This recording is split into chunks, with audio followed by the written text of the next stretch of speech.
Bienvenidos sean todas y todos ustedes a esta última sesión del primer semestre del año que realizamos en conjunto y en colaboración con la Casa de la Cultura Jurídica de Guadalajara. En esta ocasión vamos a dar inicio a un conversatorio que trata sobre fuentes sobre justicia penal en archivos históricos de Guadalajara, pero antes le cedo la palabra al anfitrión de la Casa de la Cultura Jurídica, el director, doctor Gerardo Castillo Torres, quien nos va a compartir unas palabras de bienvenida. Gracias. Muchísimas gracias, Iván. Pues nada más, a nombre de la Suprema Corte de Justicia de la Nación, a través de esta Casa de la Cultura Jurídica en Guadalajara, Jalisco, darles a todas y todos la más cordial bienvenida esta tarde para participar en este conversatorio sobre justicia penal en archivos históricos de Guadalajara, organizado en colaboración con la Asociación de Historiadores de Jalisco, Carmen Castañeda García AC. Agradecer a quienes nos acompañan en el presidio esta tarde, y particularmente al presidente de la asociación, el doctor Sergio Manuel Valerio. Muchísimas gracias. Y bueno, pues para no hacer más largo, seguimos el uso de la voz en primer término a la responsable del archivo histórico de esta Casa de la Cultura Jurídica. Primero al doctor. Seguimos ahora el uso de la voz al doctor Valerio para que nos comparta también las palabras. Muchas gracias. Bien, antes que nada, pues un agradecimiento a el licenciado Gerardo Castillo Torres y a las personas aquí responsables de la Casa de la Cultura Jurídica por abrirnos el espacio para hacer un conversatorio con el tema fuentes sobre la justicia penal en archivos históricos de Guadalajara. También agradecerle la apertura de esta institución a las investigaciones que se están realizando y que se han realizado sobre historia del derecho, historia del delito, y varios temas que los colegas historiadores han estado trabajando y produciendo sus obras a partir del acervo histórico que tienen muy rico en estos temas. Entonces, mi agradecimiento y también una felicitación por contribuir a este conocimiento de la historia en Guadalajara. Muchas gracias. Gracias por la acogida de ustedes.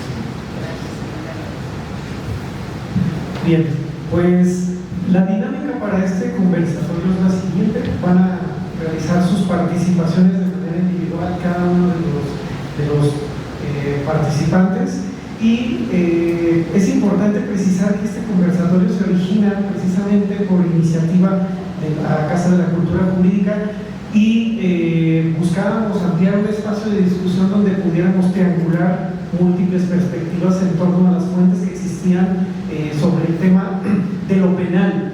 Entonces nos pusimos a la tarea de localizar a los encargados de los archivos más representativos en la ciudad y que pudieran dar una respuesta, un comentario por supuesto, en torno a la temática. Y encontramos que los temas podrían articularse desde la siguiente mirada. Archivos del Foro Federal, archivos del Foro Común y archivos del Foro Eclesiástico. Entonces va a ser muy interesante escuchar estas perspectivas sobre los documentos que resguardan y que están bajo su digno cargo de cada uno de los repositorios. Y pues bueno, para no robar más tiempo, le voy a pasar la palabra primero a Carla Lorena Latorre Machuca, y quien es licenciada en Historia por la Universidad de Guadalajara. Desde el año de 1999 ha laborado para la Suprema Corte de Justicia de la Nación en la Casa de la Cultura Jurídica en esta entidad, desarrollándose principalmente en el área de acervos documentales. Ella se ha capacitado en diversas áreas de la archivística y la biblioteconomía, cursando 3 semestres de la licenciatura en archivonomía impartida por la Escuela Nacional de Biblioteconomía y Archivonomía EMBA, en el curso Introducción a la Bibliotecología y el curso de Habilidades Informativas, ambos impartidos por la Red de Bibliotecas del Poder Judicial de la Federación y el Instituto de la Judicatura Federal, el Seminario Lineamientos Generales para la Organización y Conservación de Archivos y Documentos en la Administración Pública que impartió Quality Training de México, el taller de Paleografía siglos XVI, XVII y XVIII impartido por la Universidad de Guadalajara, entre otros. En tema archivístico, ella participó en el rescate del archivo histórico de Jutla, Jalisco, y en el programa de restauración y conservación del archivo Salvador Echavarría en la Universidad de Guadalajara. Más recientemente, en 2019, participó en el segundo coloquio de las instituciones de memoria, archivos y patrimonio organizado por la Universidad de Guadalajara, y ha impartido en diversas instituciones el taller de aproximación a los métodos de investigación documental y demás actividades del programa de difusión de acervos de la Casa de la Cultura Jurídica. Actualmente es encargada del programa de acervos documentales de la Casa de la Cultura Jurídica y del Archivo Judicial, y pues bueno, es también una de las anfitrionas de este evento. Adelante, Cata.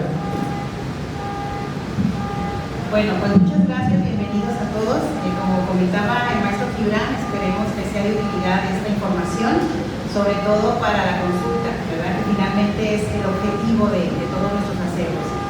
Tengo una pequeña presentación, vamos a irla siguiendo, ¿verdad? Esta es la plática sobre los expedientes que se encuentran aquí en la casa, pero no pasar de tiempo. Sí, adelante. Bueno, primero el contexto institucional. Nosotros somos una dependencia de la Suprema Corte de Justicia de la Nación. Como tal, existe un archivo central en la Suprema Corte de Justicia.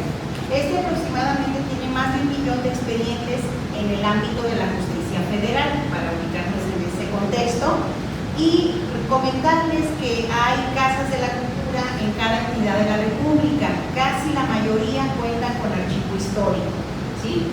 De manera que si ustedes van pues a La Paz, si van a Campeche, o que si van a Nayarit, van a encontrar una casa de la cultura y un archivo histórico, ¿sí?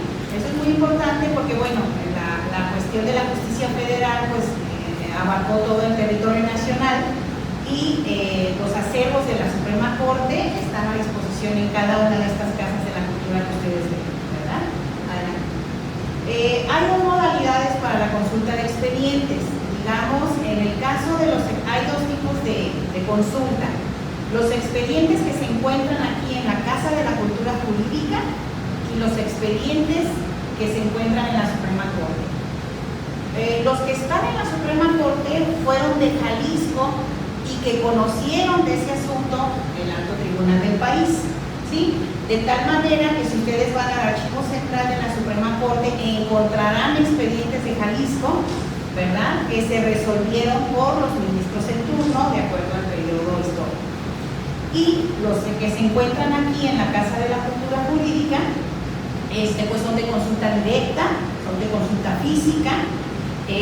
Los que se encuentran en la Suprema Corte pues tienen dos opciones: o van a la Suprema Corte, o desde aquí, a través de un programa que se llama SASCAE, nosotros podemos, hay expedientes digitalizados en su totalidad, todos los de la Suprema Corte están digitalizados, entonces desde aquí, desde la Casa de la Cultura, pueden obtener la versión del expediente completo. Son aquellos que resolvió la Suprema Corte y que están allá en la Corte, pues, que tuvieron relación con el Estado. Adelante. Bueno, nuestro acervo consta de aproximadamente 450 metros lineales de documentación, o sea, si pusiéramos uno tras otro sería como medio kilómetro de expedientes. Son aproximadamente 42.400 expedientes en su totalidad, ¿verdad? Ahorita vamos a hablar de las series. Este es un archivo de tipo federal judicial y es único en Jalisco, ¿verdad? Somos la única dependencia federal de justicia que tiene este tipo de acervo. Eso también es importante aclararlo. Nuestro expediente más antiguo data de 1804 y es una causa civil sobre una posesión de un terreno. 1867 es el expediente de amparo más antiguo que tenemos, ahorita vamos a hablar un poquito de esa serie. Y bueno, también mencionarles que la UNESCO ha reconocido como patrimonio documental el acervo de la Suprema Corte, algunos expedientes de amparo, por la relevancia que tienen, sobre todo en el caso de la defensa de los derechos humanos, 80 años antes de la Declaración Universal de los Derechos del Hombre y Ciudadano. Entonces imagínense la relevancia que tiene que se defendieran estos derechos desde los tiempos del siglo XIX, ¿verdad? Entonces es reconocido. Y también, bueno, ya ahorita lo comentamos, hay un programa que se hizo, el Canal Judicial emitió una serie de episodios que luego les recomiendo que lo vean. Les vamos a dar acceso a esta presentación que se llamó Los Juicios de México. Entre ellos está uno de relevancia en el acervo, a ver si me da tiempo de tocarlo, pero es un proceso, justamente es una causa penal muy interesante sobre Filomeno Bravo, cuando Benito Juárez se encontraba aquí en Palacio de Justicia, ¿verdad? En Palacio Federal. Sí, adelante. Muy bien, pues nuestro archivo se compone básicamente de 3 órganos jurisdiccionales, así se les llama cuando entran en el ámbito federal. Nosotros recibimos expedientes del primer juzgado penal, segundo juzgado penal y primer tribunal unitario. En tiempos históricos fue el juzgado de distrito, que corresponde al primer juzgado, del segundo juzgado se llamó Juzgado Supernumerario de Jalisco, y el tribunal de circuito, tribunal unitario, que pues abarcaba cierta circunscripción, ¿verdad? Nuestro expediente no alcanzó a ver muy bien, ¿verdad?, el periodo de años, pero digamos que desde el siglo XIX solamente el segundo juzgado empieza en 1924 al 50, pero nuestro rango histórico tiene como término hasta 1950, ¿sí? O sea, desde 1804, 1926, según corresponda a cada serie, según cada sección, hasta 1950. Ese es el rango pues digamos, de estudio, ¿verdad?, de todo este periodo. Y nosotros manejamos la serie civil, la serie penal, la serie administrativa, ¿sí?, o la serie amparo. Eso es algo muy propio de estos acervos federales, porque el amparo fue un recurso que se utilizó en este ámbito, ¿sí? Entonces, son las 4 series que manejamos de esos 3 órganos jurisdiccionales, y así los tenemos clasificados también. Adelante.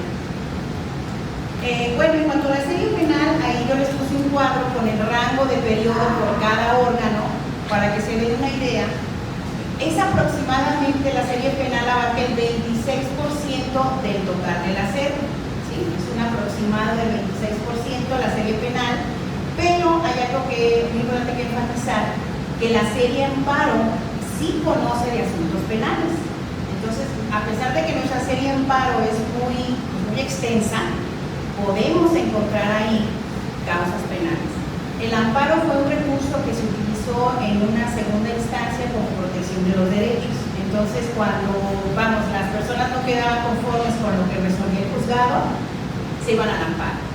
Y ya como hemos visto, Granillo, en muchas ocasiones, muchas veces el primer juzgado le mandaba al segundo como una segunda instancia, ¿verdad? O sea, para ver, pues, que conociera también de ese asunto, a ver qué resolvían, o viceversa, se lo regresaban entre ellos. Ya cuando estuvo el tribunal, pues ya el tribunal sí conocía a través de tocas, cuando ya se encuentran en el ámbito del tribunal, se llaman tocas penales.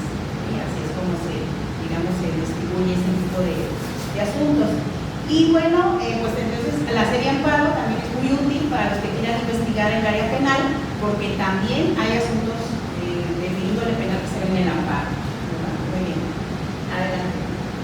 Bueno, ¿qué tipo de asuntos podemos encontrar en este ámbito federal? Recordemos que estamos en este fuero, ¿verdad?, como decía Gibran. La serie penal, pues encontramos delitos como falsificación de moneda, rebelión, leva, ¿verdad?, ataque a las vías de comunicación. Recordemos que era todo el ataque a los bienes de la nación, ¿verdad?, como en tiempos de la Revolución o en tiempos de la Cristiada, que hay mucho material aquí de eso. Delitos contra la salud, ya en un periodo más del siglo XX. Hay peculado, ¿sí? Son aproximadamente, es un ejemplo del tipo de delitos que podemos encontrar en el ámbito penal federal. La serie amparo, pues obviamente todo lo que tiene que ver con la violación de garantías, ¿verdad?, como es la consignación al ejército, ¿verdad?, en contra de la voluntad, la expropiación. Esto ya lo vemos más en el ámbito civil, sí, pero el amparo, pues a veces conocía este asunto, que era pues despojo, que ya más bien eso lo clasificamos en el ámbito civil. Desposesión de terreno, nacionalización de bienes, desamortización, o sea, todo lo que tenía que ver con este ámbito federal, ¿verdad?, que a veces tenían que hacer cumplir la Constitución arbitrariamente, ¿verdad?, en detrimento de las personas. También, pues, retención en contra de la voluntad en las prisiones, también pues, los presos se defendían a través del amparo por estar, haber sido arbitrariamente detenidos, o muchas veces cuando ellos comentan, no se les dio la averiguación previa, no se hicieron los procedimientos como eran, también era motivo de amparo. También en asuntos de tribunal, pues es esto mismo, que ya se van a esta instancia, o también aclaraciones entre jueces, acusaciones que hay entre ellos, o muchas veces el tribunal. Aquí es importante aclararles algo: el tribunal, como por la circunscripción que tenía regional, conocía asuntos de otros estados. Entonces aquí encontramos expedientes de Colima, de Sinaloa, de Nayarit y de Sonora, ¿sí?, que abarcaban esa región. El tribunal conocía de todos estos. Entonces aquí tenemos expedientes de toca penal y de toca civil de estos estados, también como disponibles a la consulta. Adelante. Bueno, ¿qué contenido podemos encontrar en los expedientes? ¿Qué temas podemos rescatar de los expedientes judiciales federales? Hay mucho sobre historia militar, porque obviamente como la milicia, tanto sea en la leva, como en la consignación, como en la, pues incluso hay militares que estaban a favor de algún movimiento revolucionario, o no sé, o sea, entonces encontramos mucha presencia militar en estos expedientes, ¿sí? Incluso hasta las fichas que ellos llenaban, fichas de carabineros decían, ¿verdad?, para poderlos pues enlistar en contra de su voluntad. Y hay historia judicial, obviamente, cómo se administraba la justicia federal, ¿verdad?, desde que llegaban al juzgado, los jueces, el escribano, las personas que intervenían en el juicio, las pruebas, las actuaciones. Entonces todo esto, pues cómo se llevaba a cabo esta justicia, que muchas veces venía de índole del fuero común, ¿verdad? O sea, el fuero común era pues donde se había, entonces al ampararse, ahí encontramos expedientes donde hubo ya un proceso en este ámbito, o que por conocimiento lo mandaban al federal. También se suele haber mucho de este material. ¿Cómo se conformaba la región? Porque cuando hablamos de posesión de terrenos, de expropiaciones, despojos, ¿verdad?, ahí ustedes ven, incluso hay mapas donde viene cómo estaba la región, el ranchito tal, la laguna tal, entre el tal paso de agua, tal municipio, tal, o sea, entonces ahí el mapa o el croquis te presenta cómo era la conformación regional en ese momento. Quien quiere estudiar también esta parte, hay mucho material al respecto. La historia de los municipios, obviamente, como el juzgado abarcaba todo Jalisco, pues hay de Ameca, hay de los Altos de Jalisco, del sur, hay mucho material en cuanto a, incluso viene el municipio, o sea, el juez de Paz, de Manuelita, o el jefe político de tal sección. Entonces hay mucho del municipio de Jalisco, historia de otras entidades, por lo que les comento, del tribunal, que conocía de otros estados, y personajes ilustres también hemos localizado, ¿verdad? Adelante. Muy bien, ¿qué tipo de investigaciones se han realizado de las que conocemos, ¿verdad? Tal vez algunas no nos hemos enterado. Pues ha habido trabajo sobre contrabando de tabaco, sexualidad y moralidad porfiriana, criminalidad en el siglo XIX, el movimiento agrario en Autlán, tráfico de armas del 26 al 29, catálogo del archivo histórico de la Casa de la Cultura, y así su catálogo con los estudiantes, historia del paisaje agavero, la penitenciaria de Escobedo, las familias Cuevo y Sousa, mujeres delincuentes en el conciliato, la rebelión cristera, la Constitución de 1917, delitos contra la salud, etc. Entonces hay mucho material aquí para que ya sea desarrollado, más lo que no sabemos aún o está en proceso, ¿verdad? Adelante. Bueno, algunos expedientes relevantes nada más para que, como darles a conocer de los que tenemos aquí, son algunos, ahorita les voy a mencionar. Este es el proceso que les digo, esta es una causa penal contra Filomeno Bravo, es del juzgado de distrito, cuando el presidente Juárez se encontraba aquí huyendo del Palacio Nacional. Se le dio asilo en el Palacio de Gobierno del Estado y le llamaron el motín Landa porque era con el afán de matarlo, ¿sí? Entonces este proceso es de Filomeno Bravo, que fue el capitán en ese momento encomendado para matar a Juárez. Recordemos esa versión oficial que dice cuando Guillermo Prieto se interpone entre el presidente y los ministros, pero los valientes no asesinan, ¿verdad?, entre los soldados. Bueno, aquí está la versión de Filomeno, donde él da otra versión de los hechos. Entonces él dice que al contrario, ¿verdad?, él fue el que se interpuso entre el presidente y los soldados, a tal grado que dice que Guillermo Prieto le hizo gran deferencia, le agradeció, le prestó su velita, dice el expediente, le dio una copa de coñac con el afán de agradecerle pues el haber impedido que se cometiera tal agravio contra el presidente. Entonces imagínense qué importante pues tener otra versión de los hechos. Finalmente, aquí interesante porque Filomeno Bravo pues siguió en el ejército, siguió con su carrera militar, siguió en Zacatecas y bueno, con el mismo general Landa, que era el que ayudó a traicionar a Juárez, pero finalmente aquí lo interesante es que ya después él fue gobernador de Colima, llegó a ser gobernador de Colima, Filomeno Bravo, y hay una nota por ahí en una fuente de la UNAM que dice que en alguna ocasión lo iban a matar y al parecer le recibió una tarjeta militar donde Juárez le puso reciprocidad en la vida. No he podido verificar bien esa fuente, pero quizás sí, porque él tuvo una gran carrera y pues nunca lo fusilaron. Sí, él siguió, siguió en la cuestión también política. Adelante. Ese es uno de los expedientes más interesantes. Por ejemplo, es también un amparo, un proveedor en particular, cuando cuando se iba a dotar de electricidad a la ciudad de Guadalajara, pues se le iba a expropiar este terreno en particular. Querían aprovechar el caudal del río Santiago para crear la hidroeléctrica y él se está quejando, pues hay fotografías. Finalmente, pues no pudo proceder el amparo porque efectivamente se hizo la hidroeléctrica, que ahí no sé si ustedes vean la foto actual, está abandonada en esa parte de la barranca, pero aquí está el amparo. Este es un amparo, ¿sí?, que data de eso. Adelante. Pues es uno de los reconocidos por la UNESCO, donde 3 presos, también es a pesar de que diga civil, es un amparo de ese tipo, pero ellos fueron sentenciados a la pena de muerte por haber entrado a robar una propiedad con violencia. No obstante, el artículo 23 constitucional declaraba esto para saqueadores de caminos solamente. Entonces ellos argumentan, oye, pues yo entré a la propiedad con violencia, a pesar de que fue con violencia, se les concedió el amparo.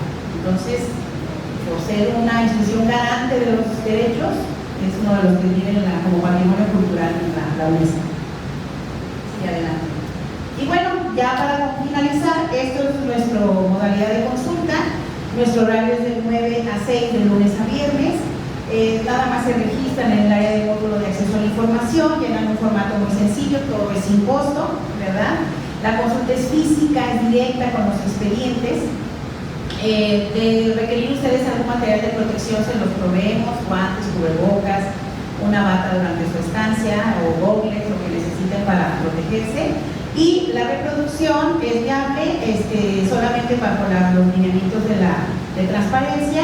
Cuando el expediente se encuentre un poco dañado, sí les permitimos tomar algunas fotos sin flash, y ya pues si está en buenas condiciones lo podemos hasta escanear. En el caso de amparos y civil no hay problema. Ya en penal se tiene que ver ahí con la cuestión del módulo de acceso, con la protección de datos y todo eso, ¿verdad? Y ya al final pues ya nada más les doy mis datos, los del archivo, los teléfonos, el correo. Igual les podemos apoyar a sobre alguna consulta electrónica para lo que los organicen. Gracias. Muchas gracias, Carlos. Creo que Carlos ha hecho ya un balance muy general y ha mostrado algunos conceptos que son fundamentales para poder acercarse a esta clase de documentos y que también estoy seguro que se van a terminar de precisar con los otros repositorios. En parte esa era la idea, y no sé si notaron que por ahí hizo falta uno de los fueros, pero que aparece de manera parcial en todos los demás archivos: el fuero militar, Nos faltó quizás contactar a alguien de la Sedena en su delegación estatal para que viniera a hablar de esa otra pieza, porque hay una aplicación de justicia penal también en el ámbito militar. Acá veíamos, por ejemplo, Carla ya nos mostraba algunos casos de rebelión, sedición, que también se pueden aplicar en el ámbito militar, pero a militares. Acá vemos solamente civiles. Pero, y otra idea que por ahí creo que va a cruzar a todos los demás archivos, ¿no? Como la idea de tribunal. Tenemos un tribunal de circuito en este caso, que es una entidad mayor al juzgado de distrito, ¿no? Pero son diferentes a los juzgados que nos vamos a encontrar en los otros archivos. Los juzgados más bien de lo criminal, familiar, etcétera, que más bien remiten a problemas entre personas. Y acá, a la nación, a agravios contra el Estado, ¿no? Y pues la última participación, un concepto también muy particular, el tribunal, ¿no? La palabra tribunal remite en el ámbito eclesiástico también a otra noción muy distinta y a otra forma de aplicación de justicia, pero bueno, no adelanto más los temas. Ahora le cedo la palabra al maestro, al licenciado Héctor Palacios Mora, quien nos acompaña por parte del Archivo Histórico de Jalisco, donde funge como subdirector. Él es licenciado en Historia por la Universidad de Guadalajara. Su área de especialización en dicha carrera fue organización documental. Trabajó como bibliotecario en el TEC de Monterrey, Campus Guadalajara, también como auxiliar de investigación, realizando, entre otras tareas, de búsqueda documental en archivos históricos. Fue editor de contenidos del programa radiofónico Orígenes de la República, producción de UDG Virtual y la Red de Radio Universidad de Guadalajara. En 2012 se incorporó a la Administración Pública como secretario técnico de la Comisión Edilicia de Transparencia, Rendición de Cuentas y Combate a la Corrupción del Ayuntamiento de Guadalajara. Del 2015 al 2017 se desempeñó como subdirector del Archivo Municipal de Guadalajara y durante el 2018 fungió como enlace de transparencia de la Secretaría General del Ayuntamiento de Guadalajara. Y finalmente, desde el 2019, labora del Archivo Histórico de Jalisco como subdirector. Adelante, Héctor. Muchas gracias. Muchas gracias, Gibran. Muchas gracias a la asociación y a la Casa de la Cultura por invitarnos y recibirnos a esta plática. Conocernos, a veces como archivistas, pues cada quien está en su archivo y no tenemos la fortuna ni de conocernos como personas, ni de conocer los acervos que cada quien está trabajando. Entonces este tipo de charlas y de experiencias pues sirven también para eso, y desde luego ustedes quienes asisten pues para conocer o tener un panorama más amplio de las distintas fuentes documentales que existen en nuestra ciudad, enterarnos de, además de eso, pues, de algunos procesos, trabajos que se están haciendo y cosas que no, también por ahí, a ver si me animo y les platico al final de mi intervención un chismecito que tiene que ver con archivos. Bueno, les platico sobre el Archivo Histórico de Jalisco. Tenemos 4 fondos, pero esos 4 fondos tenemos un fondo grandote, digamos, o el fondo principal, que es la razón de ser del Archivo Histórico de Jalisco, es el fondo del gobierno del Estado de Jalisco. Nosotros somos el archivo histórico del Poder Ejecutivo del Estado, ¿sí? Ahí es donde se encuentran los documentos más antiguos emanados del gobierno del Estado de Jalisco, desde que existe, incluso hasta un poco antes, cuando era la Diputación Provincial de Guadalajara, etc., hasta tenemos años 40, 50 y un poco de los 60. Y tenemos dividido el fondo en 10 secciones, que son esas que alcanzan a ver ahí: agricultura y ganadería, archivo y periódico oficial, beneficencia, estadística, fomento, gobernación, que es la sección más amplia de lo que tenemos, hacienda, instrucción pública, justicia y trabajo.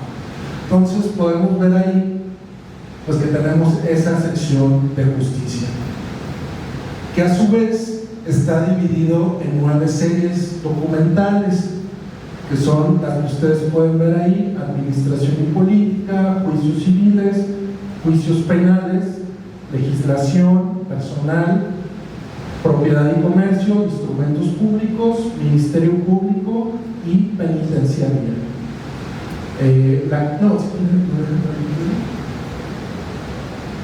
paréntesis es como se identifican de manera rápida, digamos. La clasificación es el código que tiene asignado cada serie, la J es como la letra de justicia y se enumera, como lo ven ahí, cada serie. Cuando yo entré a trabajar al archivo histórico de Jalisco, pues hay compañeros que trabajan en procesos técnicos, en catalogación, etcétera, y ya tienen muchos años ahí. Entonces ellos el cuadro de clasificación pues ya lo traen de memoria y llegaban conmigo: Héctor, es que yo estoy trabajando G3, pero fíjate que me estoy encontrando con muchos documentos que son de F4 y hay de J1 y yo, ¿qué es eso? ¿No? ¿En qué idioma me estás hablando? Para quienes trabajan en estos procesos, pues es muy rápido y muy fácil referirse en estas claves. Pero para nosotros, pensando, poniéndome en el lugar de usuarios o quienes no están familiarizados con esto, pues sí preferimos, o yo prefiero referirme de esta manera, ¿no? Sección justicia, serie de penitenciaría, serie de ministerio público. Nos tardamos un poquito más en hablar, pero nos entendemos quizá mejor. Y para lo que voy a exponerles, enfocándome en el tema de esta tarde, voy a hablarles igual rápido sobre la serie de juicios penales y la serie penitenciaria, que es donde está más enfocado el aspecto penal. También quizás debería hacerlo del Ministerio Público, pero les voy a confesar que esa serie es la menos explorada de esta sección, aunque la mayoría de lo poquito que hemos visto pues son averiguaciones previas, sobre todo muchas notificaciones, ¿sí? Citatorios para declaraciones, etcétera. Es documentos muy rutinarios, digamos, hasta lo que hemos visto. Hace falta explorar más. Por eso no me voy a meter tanto ahí, pero sí les voy a hablar, como mis compañeros me hablaban al principio, en J3 y en J9. Bueno, la sección justicia tiene en total 4.011 cajas AA40. Para quienes no están familiarizados con este término de tamaño de caja, ahorita vamos a ver unas fotos para que vean el tamaño que es, a qué me refiero con cajas AA40. Aproximadamente pudiéramos calcular entre 35.000 y 50.000 expedientes, ¿no? Pensando en lo que le puede caber a cada caja. El contenido de 943 cajas está clasificado, quiere decir que ya está debidamente identificado en la serie donde deben ir los expedientes que están en esas cajas. Mientras que el contenido de la gran mayoría, esta es una de las secciones menos trabajadas que hay en el archivo histórico, pues hay 368 cajas aún pendientes de clasificar. Los años extremos que hay ahí son de 1827 a 1969, aunque a partir de 1950 ya los expedientes que haya son muy salteados, no están tan completos. Sobre esas 3.068 cajas, igual están a consulta abierta, nada más pues es más complicado para ustedes como usuarios, porque prácticamente meterse, en términos coloquiales, meterse al polvo. Pero si ustedes quieren ver qué hay ahí, sin ningún problema, no se niega el acceso, aunque aún no estén trabajadas por el personal del archivo. Bueno, esos son los anaqueles, un ejemplo de los anaqueles que hay donde están esas cajas de justicia. Es la caja de archivo, la AA40. Más o menos son 4 vistas que estarían como esas, donde están esas poco más de 4.000 cajas. Bueno, ahora sí vamos a la serie de juicios penales. ¿Qué es lo que encontramos ahí? Hay correspondencia y seguimiento de delitos como homicidio, robo, estupro, lesiones y encubrimiento. En total hay ahí 551 cajas, y los años de los asuntos que hay ahí van de 1857 a 1969. Esta última año extremo es aproximado. Puede que haya más recientes, pero hasta ahorita es lo que se tiene identificado. Hay muchos, por ejemplo, de finales del siglo XIX, muchos documentos que les llaman exhortos, que eran como notificaciones que enviaban, por ejemplo, llegaban del gobierno de Zacatecas avisando de que fulano de tal cometió el delito de secuestro, y bueno, era una especie como de boletinado, ¿no? Boletinaban al gobierno de Jalisco avisando de esto, pues para que si veían a ese fulano de tal, pues lo aprendieran, ¿no? Y lo remitieran al estado en cuestión. Para poder mostrarles un ejemplo de lo que hay aquí, me fui pues, a la caja número 1, donde están los expedientes más antiguos de esta serie, y casi al azar abrí ahí un par de expedientes. Este fue el primero que me encontré muy azarosamente, que es un impreso. Seguro si no lo alcanzan a ver, pero me previne para poderles compartir un poquito de lo que dice en ese impreso.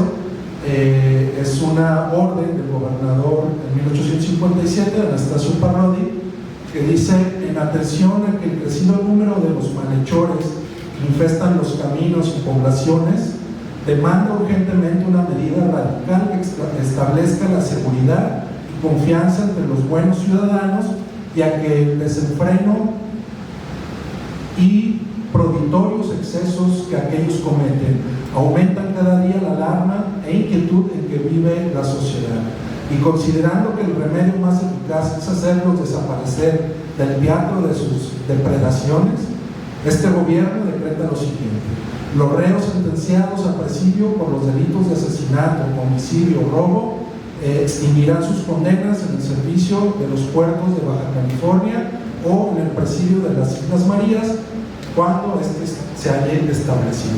Estaba en construcción en ese tiempo.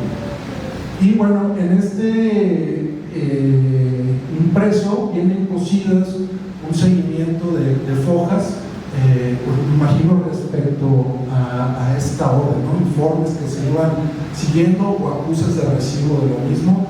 Incluso no sé si alcancen a ver, tiene hasta rayones al margen de la misma época de anotaciones que se fueron haciendo en este asunto.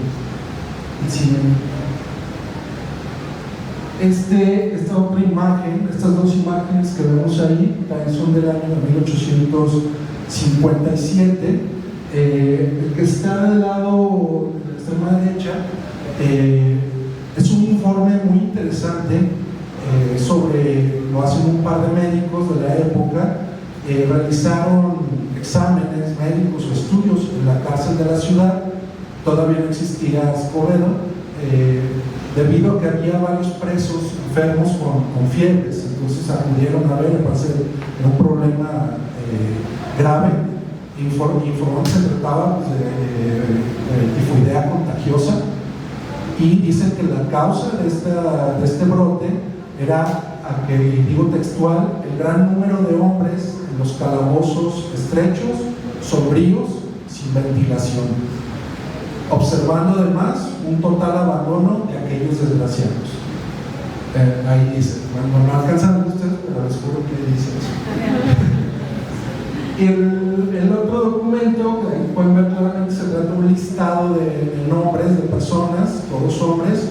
Es una lista, lo textual, lo que dice arriba: lista de los reos sentenciados a presidio que les falta más de un año de sus respectivas condenas y marcharán para México.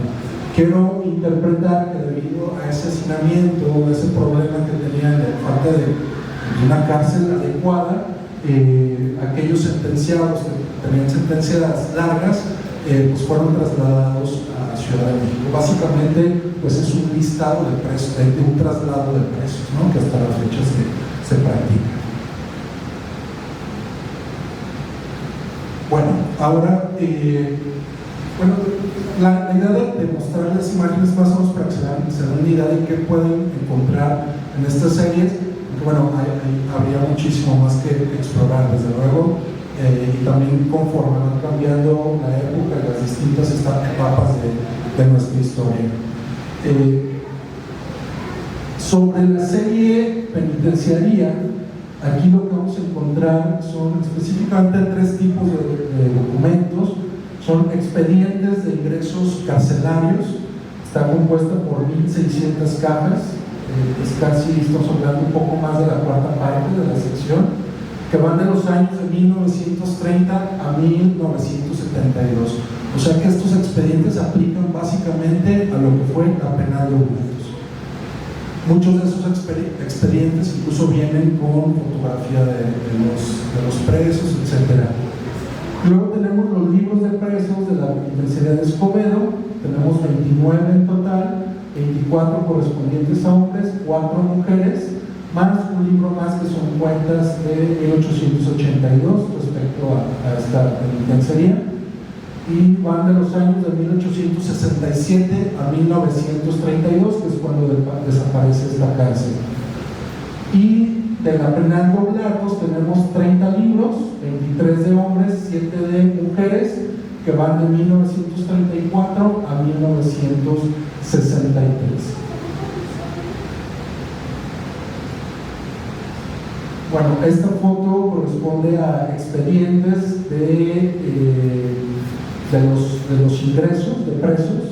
Hay carátulas de expedientes de los años 30, hay la imagen del pasillo donde los tenemos resguardados.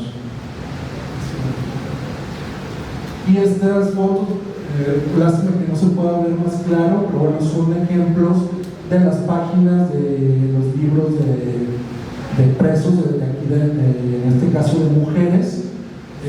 Eso que están viendo es del año de 1889.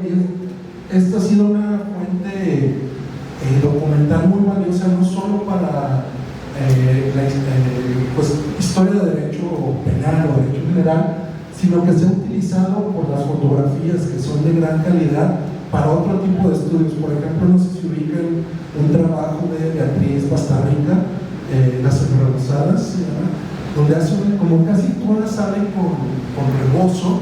Entonces hace un estudio de los textiles, de los diseños que se usan en los textiles. Creo que ha habido otros estudios también sobre los tocados, sobre los peinados que usan las mujeres, el tipo de trenzado, etcétera, ¿no? Y aparte, los datos que ofrecen aquí, que viene hablan de origen étnico, edades, etcétera. Estas son fuentes valiosísimas para quienes estudian temas, por ejemplo, de porfiriato, ¿no? Etcétera, sobre historia de la vida cotidiana. Incluso estudios de género también, desde luego. Hay muchas mujeres, son registros de salida. Algunas ni siquiera eran culpables, pero quedaban ahí registradas. Hay muchos registros de delito de infanticidio, que no era que hayan matado niños, tal vez eran descuidos, accidentes, pero las encarcelaban, ¿no?, bajo este delito. Este es un ejemplo ahora de un libro de nombres de presos. Este es de 1873, y bueno, es el mismo caso. También podemos hacer estudios, por ejemplo, de tipo racial, ¿no? El estudio del racismo en México, casi siempre son morenos, casi siempre es gente pobre, etc. Cosas que ya no pasan ahorita, pues es sarcasmo. La siguiente. Ahora, este libro ya es más reciente, es de los años 30, ya de la penal de Oblatos, ya cambia el tipo de fotografía, ya es más pequeña, ya es de menor calidad, ya se utiliza este nuevo, para aquel entonces, tomar la foto de perfil, frente y perfil, exacto. Pero bueno, básicamente la información que se rescata sigue siendo la misma o casi la misma que época del porfiriato. Y hay un ejemplo ahora del libro de hombres de la penal de Oblatos. La de la derecha es de 1940 y la otra es de 1941. Estos libros se pueden consultar sin ningún problema, al menos hasta el de 1952, ya de 1953 al último, que es de 1969, pues obviamente ya hay que tener algunos cuidados, como comentaba Carla Lorena, por la cuestión de protección de datos personales, porque la Ley General de Archivos nos habla de cuidar este aspecto cuando hay datos personales sensibles, como serían estos casos. Son personas que todavía, algunas de ellas pueden vivir aún, no quieren que se sepa esto y están en todo su derecho, o incluso los hijos o los nietos. No obstante, no quiere decir que los neguemos. Si ustedes van como académicos, como historiadores, con su carta, que justifique que van a hacer ese tipo de trabajo, se les presta sin ningún problema. Si no es el caso, ni siquiera necesitan llevar. Es en los únicos casos en que nos ponemos, aquí pasa lo mismo, nos ponemos un poquito burocráticos. Fuera de eso, somos lo más flexible que se pueda.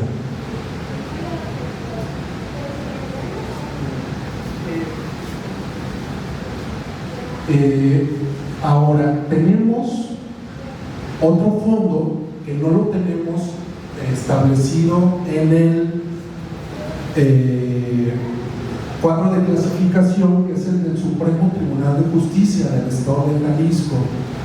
¿Por qué no lo tenemos en nuestro cuadro de clasificación? Porque solo lo tenemos en calidad de resguardo. No sé en qué década haya sido, que, como notarán, no hay nadie, por no equivocarme, no hay nadie del Poder Judicial del Estado, ¿verdad? Porque, pero aunque sea nueva, ellos tienen un archivo, pero básicamente es un archivo de concentración que le da batería al mismo Poder Judicial del Estado. No tienen un archivo histórico como tal. Por eso ahorita les va a platicar Laura lo que tiene ella en la biblioteca pública, y porque les voy a platicar yo de esto también. El Poder Judicial del Estado no tiene un archivo histórico pues donde pueda resguardar sus documentos con valor histórico tal cual, y ofrecer un servicio de consulta como se hace aquí en el Poder Judicial de la Federación. Al menos se ha tenido en algunos momentos el cuidado de, bueno, no tengo archivo histórico, pero mando a resguardar los documentos, ¿no? Que no siempre ha sido esta anécdota feliz, pero bueno. Lo que tenemos nosotros son 6.062 cajas. Ahí ya la relación de la mayoría son doble de 40, y unas cuantas de archivo intermedio, unas cajas un poco más grandes. Lo que tenemos ahí son expedientes de juzgados de lo civil y de Hacienda, juzgados menores de lo criminal, juzgados mayores de lo criminal, tribunal de menores y juzgados de primera instancia.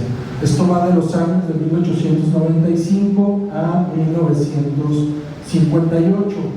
Y además tenemos expedientes del juzgado de Agualulco de Mercado, que va de los años de 1917 a 1975. Como tenemos estos documentos en calidad de resguardo, es decir, el Poder Judicial no los mandó nada más para que se los cuidemos, no tenemos el permiso explícito de poderlos facilitar a los usuarios o a la población en general, como si hacemos con el resto de nuestro acervo de documentos históricos.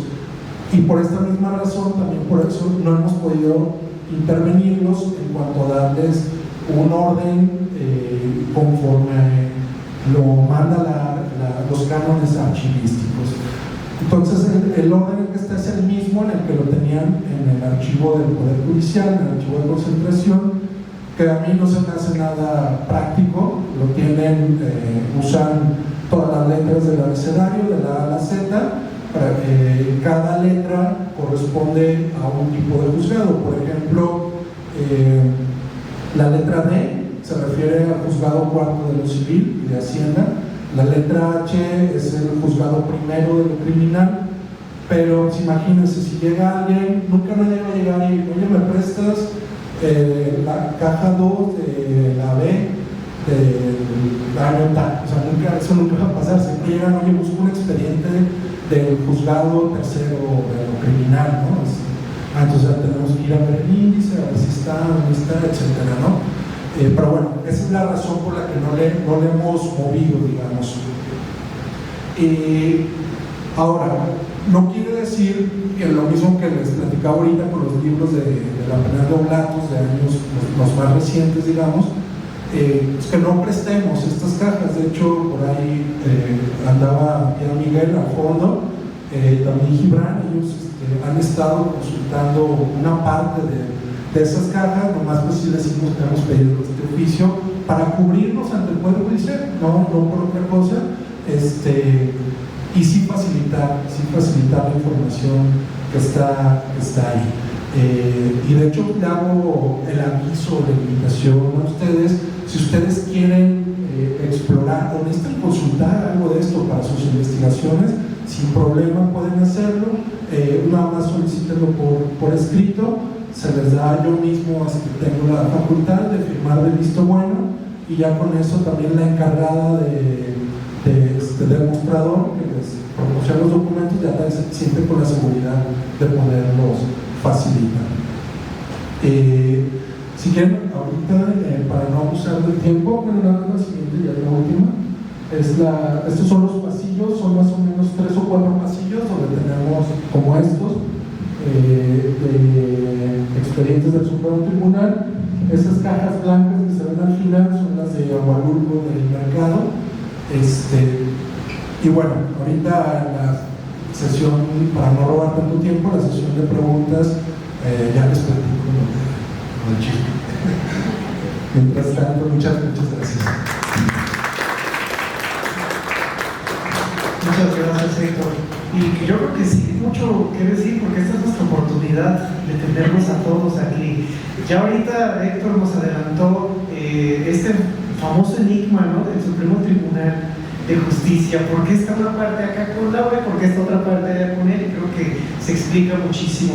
Además, también precisar que el archivo que está a cargo de Héctor, pues es un archivo más amplio y vino a hablarnos de los fondos que tienen que ver con estos temas, pero en realidad es un archivo amplísimo que, como ya precisó él, engloba incluso documentación del Poder Judicial del Estado, que está supeditado al Poder Judicial de la Federación. Pero la naturaleza de su archivo es del Ejecutivo. Entonces vemos aquí cómo confluyen los dos poderes, ¿no? No tenemos el Legislativo porque ellos no imparten justicia, pero es interesante, ¿no?, cómo se van completando todas estas piezas. Además de todos los rangos como polares que tiene el Archivo Histórico de Jalisco, ¿no? El ámbito prejudicial, como las averiguaciones previas, que para el caso federal no las tenemos. El archivo de la Fiscalía General de la República pues no está en ningún lado, hasta ahorita no se sabe de su paradero, pero sí para el ámbito del Foro Común, que tenemos las averiguaciones previas del Foro Común aquí en el archivo. Y el destino final, porque en los libros de penitenciaría nos encontramos los casos que incluso incluyen a los de Fuero Federal, ¿no?, que están a veces las mismas fotos, esas que vemos en los registros de cárcel, de penitenciaría, son los mismos procesos que están en todos los fueros, incluso a militares hemos visto por ahí. Bueno, para no robar también yo tiempo, ahora le voy a ceder la palabra a Laura Benítez, quien es licenciada y maestra en Historia por la Universidad de Guadalajara, con especialidad en Historia Social y las Mujeres. Es miembro fundador de la Red de Historiadores y Historiadoras del Delito en las Américas. Ha publicado 3 libros como única autora, 2 dedicados al meteorólogo jalisciense Severo Díaz Galindo, Entre la Sotana y la Ciencia, Severo Díaz Galindo y Atisbos al Cielo, Severo Díaz Galindo y su trabajo científico. Y otro más titulado Por la promesa de matrimonio, El rapto en Guadalajara, 1885-1933. Coordinó junto a Tomás Calvo y Alejandro Solís el libro Tras el estigma del infortunio, fotografía carcelaria en el primer cantón de Jalisco, 1872-1873, y es coautora junto a Bettina Monti de La historia del sistema jalisciense radio y televisión, 1941-2013. Además de escribir diversos artículos sobre el delito y mujeres como Buenas y malas costumbres, las injurias en la ciudad de Guadalajara a principios del siglo XX, El rapto, un repaso histórico legal del robo femenino, Perdición, enganche y seducción, Prostitución y lenocinio en Jalisco, 1866-1885, El amor en la Guadalajara porfiriana, cartas de Enrique J. Remus a Antonia C. Castro, y por los impulsos propios de la pasión, la pérdida del honor en las mujeres tapatías a finales del siglo XX. Además, pido a Dios perdón y a la justicia piedad, matrimonio y adulterio en la audiencia de Guadalajara, 1800-1824. Cine y degeneración en México, el discurso en torno al alcoholismo y la degeneración mental a través de La hija del panadero. Y además, en el sitio mismo del crimen, el reconocimiento médico en los casos de homicidio en Jalisco, siglo XIX. Y por último, porque estuve a punto de ser envenenada, el caso de divorcio de Paulina Abadie y Espiridión Casillas, 1900-1906, entre otros. Laura, tienes la palabra. Gracias, buenas tardes. Muchas gracias a la Casa de la Cultura Jurídica, a la Asociación de Historiadores Carlos Castañeda por la invitación. Y bueno, me di cuenta que mandé el currículum académico, no mandé nada, ya con el archivo, pero bueno, me van a dar cuenta ahorita todo lo que estamos trabajando. Bueno, yo pertenezco a la Biblioteca Pública del Estado de Jalisco, Juan José Arriola. Ustedes la conocen como biblioteca, yo sé que muchos saben que tiene archivo, pero la mayoría de la gente no sabe que tenemos archivo histórico. Y bueno, el piso 1 está dedicado exclusivamente a archivos, se llama Archivos de Mapoteca, y como ustedes ven, tenemos dos de los archivos más importantes que resguarda la Universidad de Guadalajara. Uno es el de la Real Audiencia de Guadalajara y el otro es del Supremo Tribunal de Justicia del Estado de Jalisco. Menciono estos dos únicamente porque, bueno, el tema de la mesa es hablar sobre archivos criminales. Si no, les empezaría a hablar de el chavistero que tenemos nada más en este piso, que los otros no, bueno, de ahí como soy responsable del archivo, nuestro jefe es el maestro Alejandro Solís, y bueno, yo soy responsable de las bases de datos, de todo lo que tiene que ver con los procesos técnicos y demás. Bueno, nosotros tenemos separados en ramos estos dos archivos de la Real Audiencia de Guadalajara, que comprende, estamos hablando de criminal, el civil, bienes de difuntos y fiscal. Si alguno tuviera interés en que especifique qué contiene cada uno, ya me dirán, ¿no? Porque también hablo mucho y capaz de que me meto en otras cosas. Pero bueno, para hablar del criminal, vamos a empezar un poquito después. En el Supremo Tribunal de Justicia también lo tenemos dividido en ramos, que es el criminal, el civil. Puse asteriscos en el ramo administrativo y en el ramo militar porque los estamos formando. Ustedes saben, como ya hemos mencionado, el ramo militar tiene su propio fuero, por lo tanto no tenemos experiencias, lo que tenemos más son comunicaciones, ¿no? Botadas de baja, solicitud de prenda, pero bueno, como está dentro de y no pertenece necesariamente a alguno de nosotros, estamos formándolo conforme avanzamos en los procesos técnicos del archivo. También tenemos el ramo administrativo. Es que también estamos en proceso de formación, ya lo tenemos identificado en qué cosas podemos separarlo y por ejemplo, por lo que compete al ramo criminal puede ver ahí entradas y salidas de presos, sentencias que no están dentro de los libros de jueces y magistrados que también tenemos en el Supremo Tribunal de Justicia y bueno, muchas comunicaciones, muchos oficios y demás, pero bueno, lo que competiría a cuestiones criminales, pues todo lo que tiene que ver con casos. A lo mejor ustedes pensarán que, bueno, lo que se ha trabajado últimamente, nosotros sabemos que la Universidad de Guadalajara tiene más de 150 años de existir.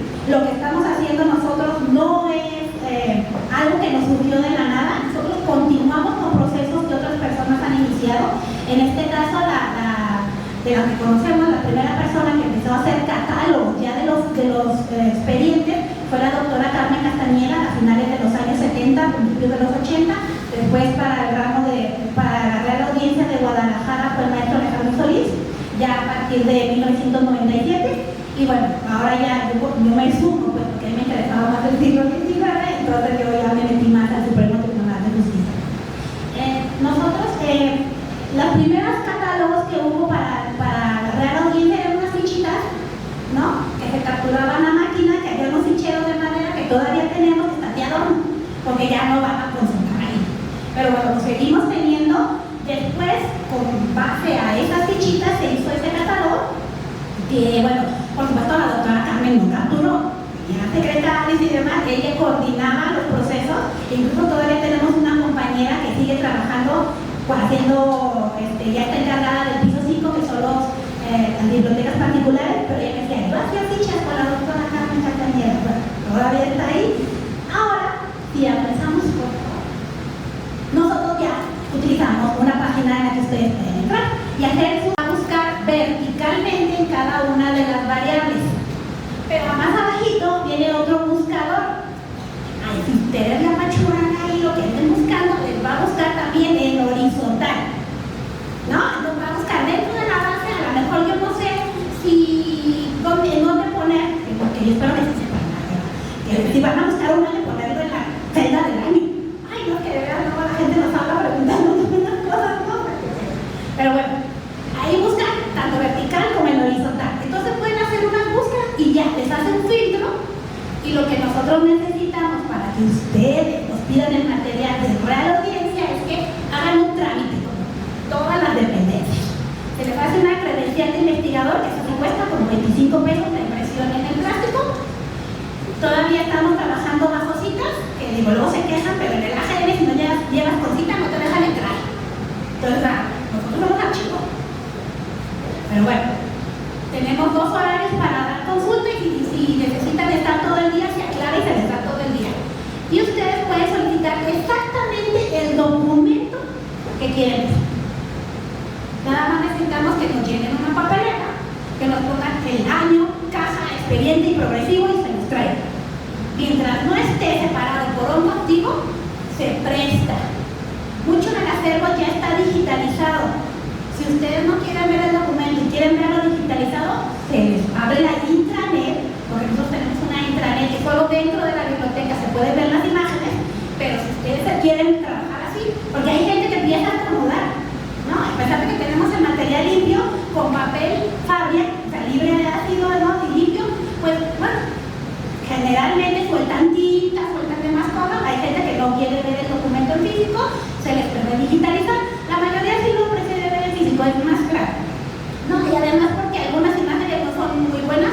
La empresa con la que estuvimos trabajando, que era Digix, que fue la que digitalizó el periódico El Informador, trabajaba de estafa, así que algunas no están muy buenas. Nosotros ya tenemos nuestro propio laboratorio de digitalización donde ya una persona está dedicada 100% a eso, y pues el historiador también. Entonces bueno, ella sabe cómo trabajar el material y tiene ahorita le están dando prioridad a los periódicos por obvias razones, ¿no? Pues se distribuyen más fácil, y nada más los pedidos que se hacen específicamente por algún material, algún mapa, un expediente que se necesita para publicar, ese sí tiene costo. Si ustedes van y toman fotografías con su celular mientras no tenga flash, no tiene costo. Y digo, mientras las tomen ustedes, no tiene costo. Ya ni quieren que lo hagamos nosotros, no, pero esta es una ventaja. Ustedes van exactamente sobre el documento que necesiten. Nosotros en el ramo criminal, bueno, en el ramo 15 en general, nuestro documento más antiguo es 1549, cuando ni siquiera la audiencia estaba en Guadalajara, sino todo estaba en Compostela, pero es un expediente civil, ahí que llevarla. Es de interés criminal, ¿no? El más antiguo es de 1624, es un homicidio, tiene que ver con mulatos, y el otro es una solicitud para que les devuelvan unas mulas o algo así. Nosotros teníamos dividido el archivo de la Real Audiencia hasta 1821 con la firma de la independencia. Cuando Real Audiencia participó o compitió para hacer memoria del mundo, decidieron que había que agregarle más documentos. Entonces se avanzó hasta 1823, porque decían, no, yo defendía el Supremo Tribunal, pero decía, bueno, es que con qué pretexto vamos a iniciar Supremo Tribunal de Justicia en 1825. Si en 1823 ya tenemos juzgados. Entonces, bueno, ahí negociamos, me peleé mucho y demás, pero decidieron que Real Audiencia hasta 1823 y el Supremo Tribunal de Justicia iniciaría en 1824 con el Estado libre y soberano de Jalisco y su Constitución. Dábamos un pretexto, pues, porque ustedes saben que todavía en los primeros años, a pesar de que ya esté firmada la independencia desde 1821, no amanecimos independientes, ¿verdad? Entonces, en el 24 que ya hay Constitución, no quiere decir que todo jurídicamente esté ordenado. Seguimos teniendo documentos de Zacatecas, Sinaloa, Sonora, los primeros años. Ya después ya entrado el federalismo y organizado ya como Estado-Nación, ya se empieza a ver más regularización. La audiencia, ustedes saben que también está como separada por instancias. Una primera instancia es el alcalde, una segunda ya es la audiencia y una última hijos del rey. Y por supuesto que el rey no va a tomar decisiones de un robo de una mula. O sea, entonces la audiencia es la máxima autoridad en ese momento, pues ya es intendencias, pero bueno, tenemos esas instancias. La Real Audiencia está reconocida como Memoria del Mundo a nivel nacional, así que bueno, tenemos, es como quien dice, nuestro archivo más importante, son 3 siglos de información, así que bueno, siempre, generalmente es el archivo que más se consulta, muchísimo más lo civil que lo criminal, pero sí es el archivo más consultado. Bueno, tiene que ser juntos, ¿no? Pero bueno, nosotros también, como ven ahí, tenemos ¿qué dice? 2.941 documentos. Pero, como yo les decía que tuvimos que cambiar los años 1822 y 23, todavía tenemos 21 cajas pendientes por trabajar. Y están pendientes de criminal porque, como el que más se pide es el civil, empezamos a trabajar el ramo civil. Pero es la tengo todavía. Tienen un inventario saudero, que es como estamos trabajando en el Supremo Tribunal, pero todavía no se suben a base de datos como parte de la Real Audiencia. Sin embargo, si se la solicitan, se pide, se presta, perdón. Si ustedes la solicitan, se pide, se presta bajo su papeleta y demás. La siguiente, por favor. Bueno, el Supremo Tribunal de Justicia del Estado de Jalisco lo iniciamos después de esta explicación a partir de 1824 y lo tenemos hasta 1960. Nosotros, por la cantidad de material que es, a pesar de que son 2 siglos de información nada más, 19 y 20, es como 4 veces más grande que la Real Audiencia. Y les informo que somos 3 trabajando en el piso, ¿no?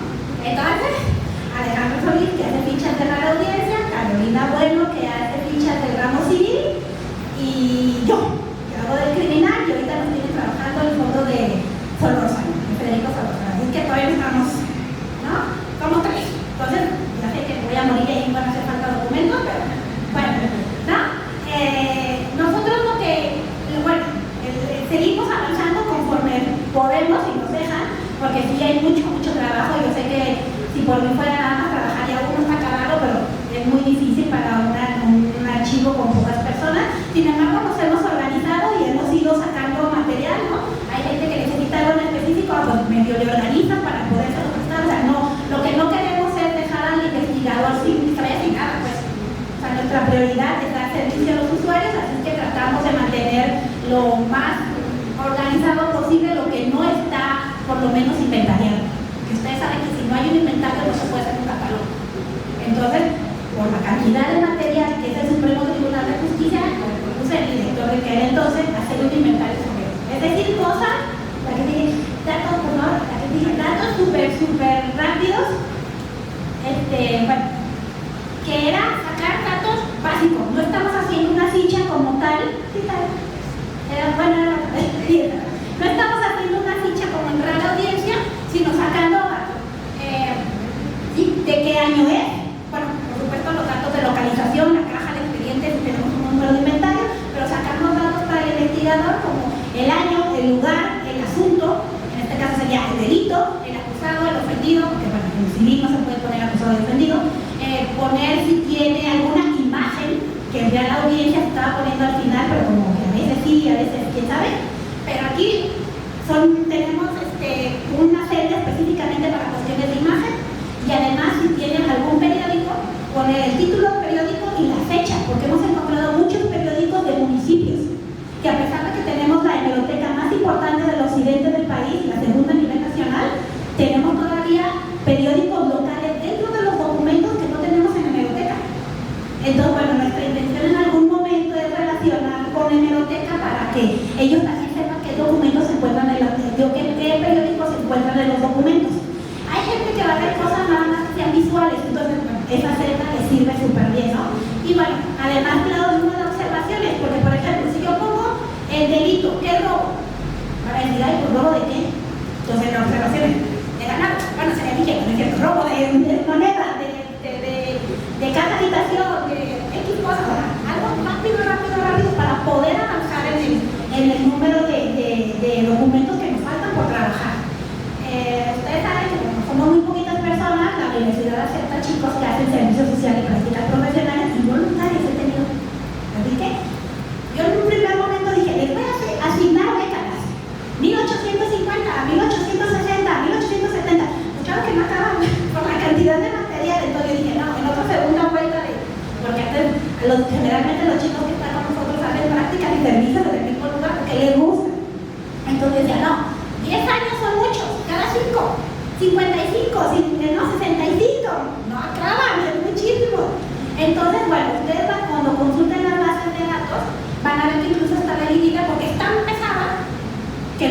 pudieron meter en un solo buscador, ¿no? Tuvieron que dividirla por años. Entonces, a lo mejor de repente van a encontrar, ¿cómo quitan poquitas cajas? No, sí tenemos cajas, lo que no tenemos son los registros porque no hemos terminado de trabajar. Sin embargo, si ustedes van y solicitan el material, se les presta por año y por ramo. Entonces, sale con material, no va a ser tan ágil como buscar de uno por uno como en la audiencia, cuando los primeros años ya están todos. Entonces, bueno, sí hemos tenido investigadores que no tienen exactamente el documento en el Supremo Tribunal, pero cuando no está así, no quiere decir que no hay material, lo que pasa es que todavía no lo subimos. Entonces, ahí está. Nomás esto aquí hay que ir a echar a ver de uno por uno, ¿verdad? Les prestamos por caja y ustedes van y buscan de uno por uno.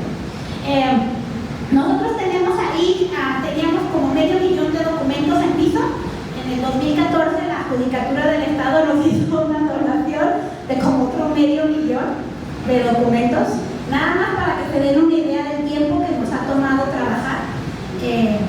Una vez que nos los trajimos de las dos sedes, una en la casa de la calle Gallo y otra abajo del fondo del Foro de Agricultura, duramos 2 años con 4 chicos de servicio social haciendo limpieza todos los días. ¿Limpieza? Claro, no me imaginan cómo acabábamos, ¿verdad? Haciendo limpieza y para poder subir el material, porque si nosotros no tenemos el material limpio, yo contaminaría todo lo que tengo en el acervo, entonces todo llega primero al taller de conservación y restauración, hacemos ahí limpieza, se le hace un diagnóstico y entonces es que se sube para hacer el proceso técnico. Entonces, bueno, tardamos nada más 2 años, con 4 chicos. Vino la pandemia. Los chicos no se habían cambiado a Belén, que espero que ahora que estén en Belén y vengan más, dejamos de tener estudiantes. Tuvimos que detener el proceso de limpieza. Y bueno, tenemos hecho fichas del ramo criminal, que se parece.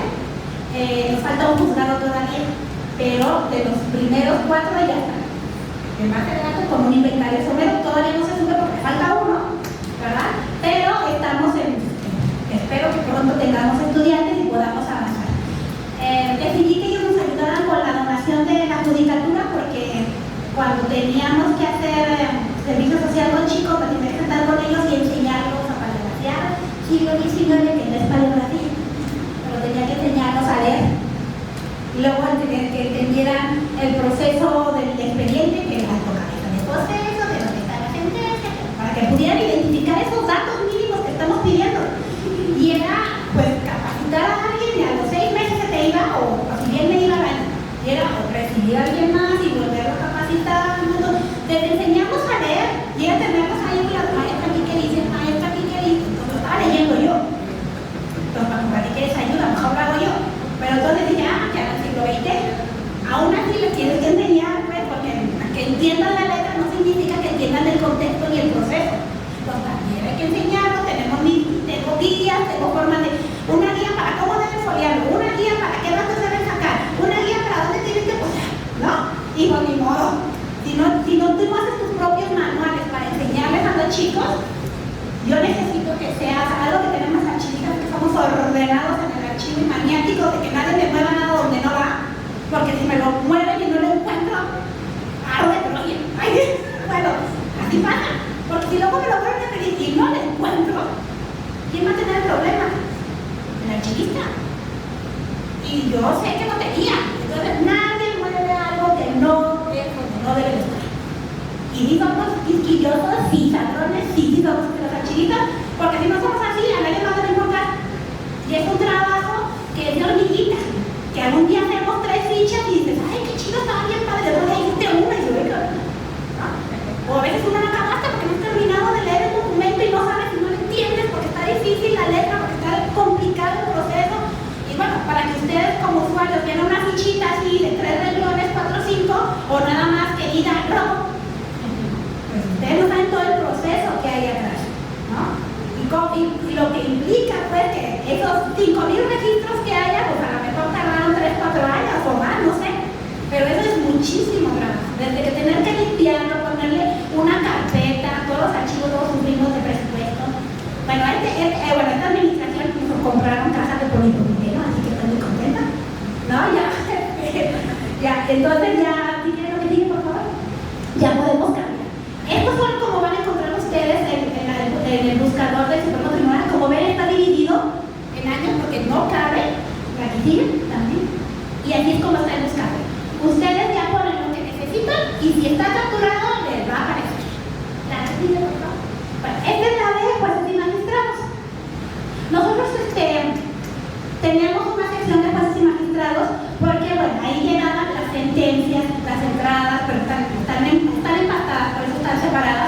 Y tenemos, por ejemplo, los copiadores de sentencias. Nosotros, como lo vieron en el currículum, hicimos un libro con el doctor Tomás Calvo, donde sin salir de la biblioteca se pudo hacer una investigación. Tenemos un libro de presos del año de 1872 al 73, con su texto original y ¿no? Pero bueno, tenemos este libro de presos, se hizo demasiado de los presos. Busqué en los expedientes a los presos, encontramos los expedientes, buscamos en los libros de juez y magistrado, encontramos la sentencia, buscamos en hemeroteca el contexto y en biblioteca jurídica y social encontramos todo lo que tiene que ver con pensamiento criminalístico, el contexto y demás. Y salir de la biblioteca y sacamos un libro. Pues bueno, nada más para que se den una idea pues, de todo lo que contiene la biblioteca y que a pesar que somos biblioteca también somos archivo y a pesar de que somos poquitos somos bien trabajadores los tres que estamos ahí. Y si no te ha gustado, si no te gusta el archivo es un trabajo súper difícil. Pero si te gusta el archivo, mira, parece que salgas toda pieza de polvo. Ahí estás metida. Gracias.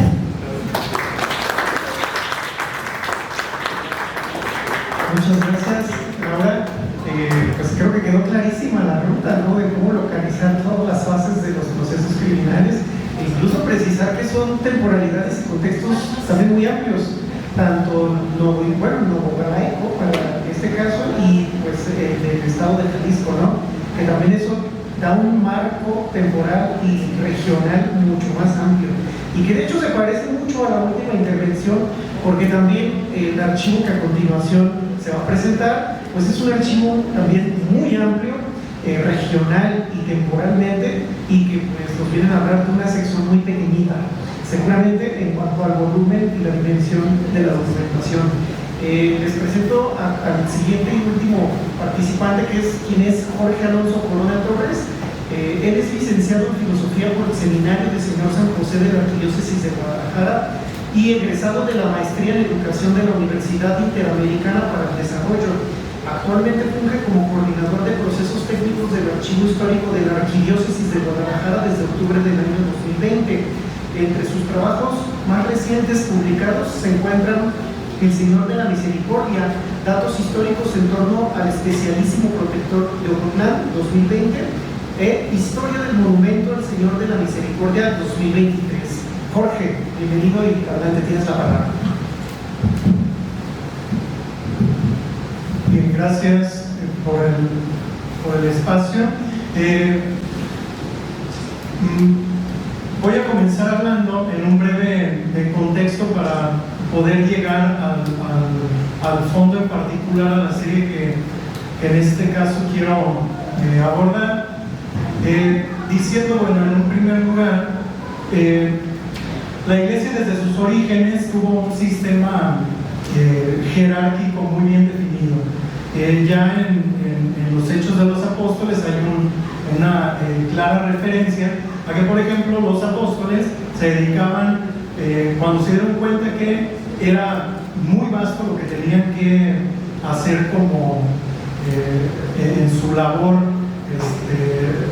de evangelización, entonces nombraron a un grupo de hombres de probada virtud y surgió el ministerio del diaconado, que eran quienes se hacían cargo, por ejemplo, de administrar la caridad con todos los miembros de la iglesia.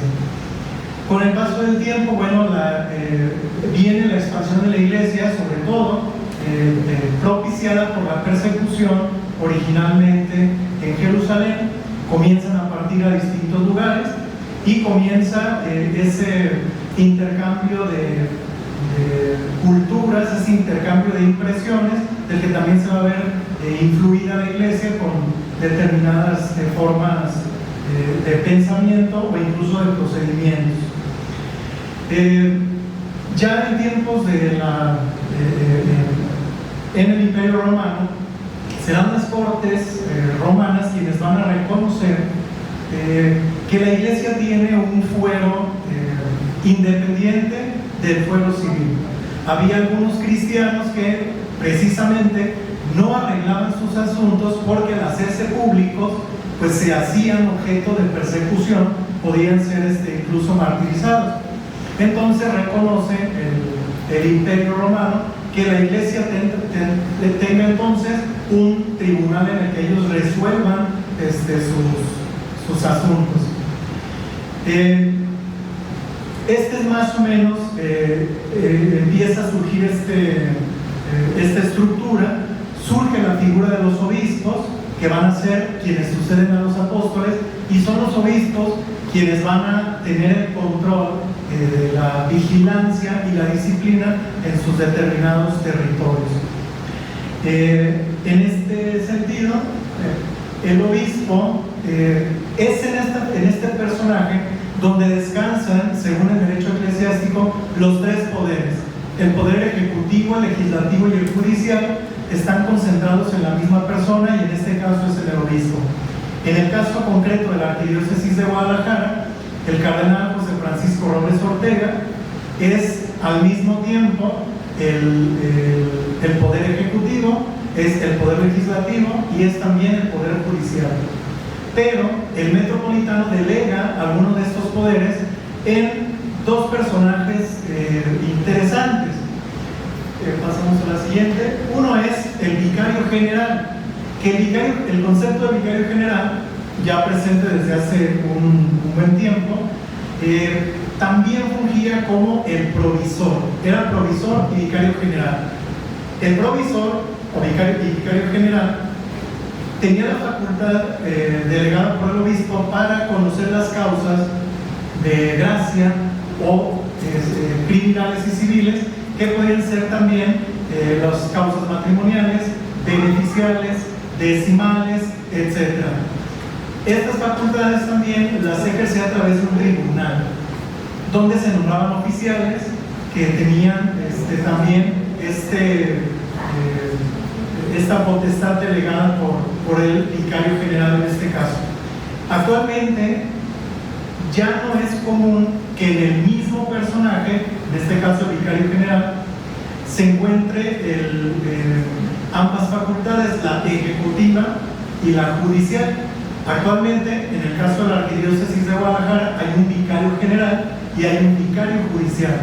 Es el vicario general quien se encarga de todos los asuntos de orden de gobierno de la diócesis, y el vicario judicial, que es quien se encarga de conocer las causas que son necesarias para la emisión de alguna sentencia en particular. Dígase, por ejemplo, casos de nulidades matrimoniales, o por ejemplo, aquellos sacerdotes que eventualmente deciden dejar el ministerio y entonces también pasan por el vicario judicial en el tribunal eclesiástico, que ya es distinto de la vicaría general.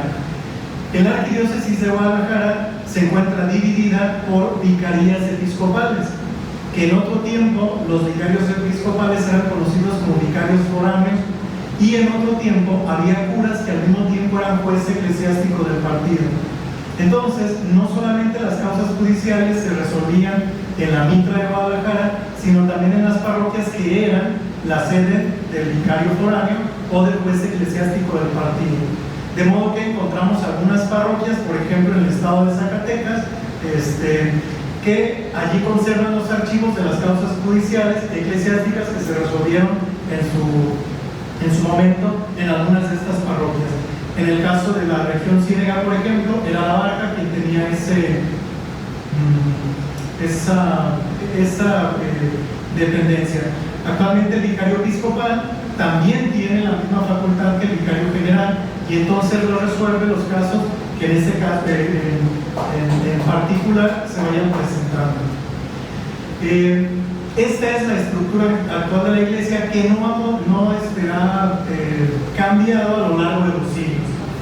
Las facultades que yo les presentaba del vicario general allá arriba se encuentran en un libro de diplomática eclesiástica de 1624, donde están enumeradas las facultades del vicario general o provisor del obispado.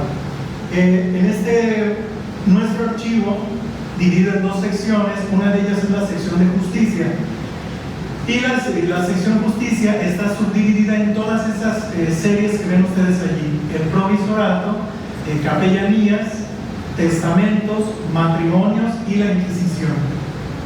Entonces, por concentrarme solo en los dos primeros, el provisorato y asuntos matrimoniales. Quiero que pasemos a casos particulares que vamos a ver ahí.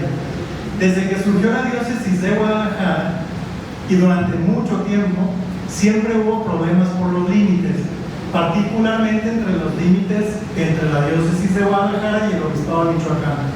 Hoy precisamente se cumplen 475 años de la creación del obispado de Guadalajara. Los límites siempre fueron una duda cuando, aunque el obispado se erigió originalmente en Compostela, al permitirse el traslado de la sede a Guadalajara, pues entonces también se aumentó el alcance de la jurisdicción territorial. Entonces siempre hubo conflictos, sobre todo entre Poncitlán y Atotonilco y Tepatitlán. En ese caso, el que ustedes ven allí es un tema de límites entre la parroquia de Atotonilco y de Tepatitlán, donde el párroco de Atotonilco decía, no, esta ranchería nos pertenece a nosotros, pero el de Tepatitlán decía, no, este es de nosotros. La sentencia que emite el provisor es decir, está comprobado según los registros bautismales de Tepatitlán que esa ranchería siempre perteneció a Tepa. Entonces, líbrese un concurso al obispo de Valladolid para que llame la atención a su sacerdote y deje trabajar en paz al párroco de Tepatitlán. El siguiente, que me cumpla lo prometido. Este es un documento bastante interesante. Uno de los elementos, uno de los asuntos que conoce y resuelve el vicario general provisor también es el tema de los matrimonios. En este caso es una situación en Aguascalientes de una muchachita que dice que tiene acceso carnal con un personaje. Dice, es el único con el que yo he estado y yo tenía miedo de que quedara embarazada. Dice, entonces pues yo acordamos ahí pues, que él dijo, bueno, mientras no salgas embarazada pues todo marcha bien, pero si sales embarazada pues me caso contigo. En el transcurso de esto pues resulta que la naturaleza hizo su trabajo y salió embarazada, pero aquí el individuo en cuestión ya estaba comprometido con alguien más y se iba a casar. Entonces la señorita Gertrudis pide a la mitra pues que le cumpla lo prometido y se le contesta desde el obispado. La sentencia es, bueno, lo único que podemos hacer nosotros es ponerle una multa, o sea, un dinero que te tiene que entregar a ti. Y segundo, pues el castigo, pues no lo podemos obligar a casar. Un elemento importante para el matrimonio pues es el consentimiento y la libertad. Entonces no podían obligarlo a casar. Y otra pena que se le impone es ser desterrado de Aguascalientes, alrededor de 12 leguas de Aguascalientes, y durante un año no puede pararse en ese territorio. Y además no puede volver a tener ninguna clase de comunicación con esta señorita. Allí queda el caso, no consiguió lo que quería, pero bueno, tuvo al menos, vamos a decir, se hizo responsable por la parte que tocaba. En el siguiente, es el caso de alguien que asesina a su amacia con la que vivía en un momento de estar alcoholizado. Lo meten a la cárcel, pero pues nadie sigue una causa contra él. Ante Carlos Domingo, me parece, y pues le toca un indulto.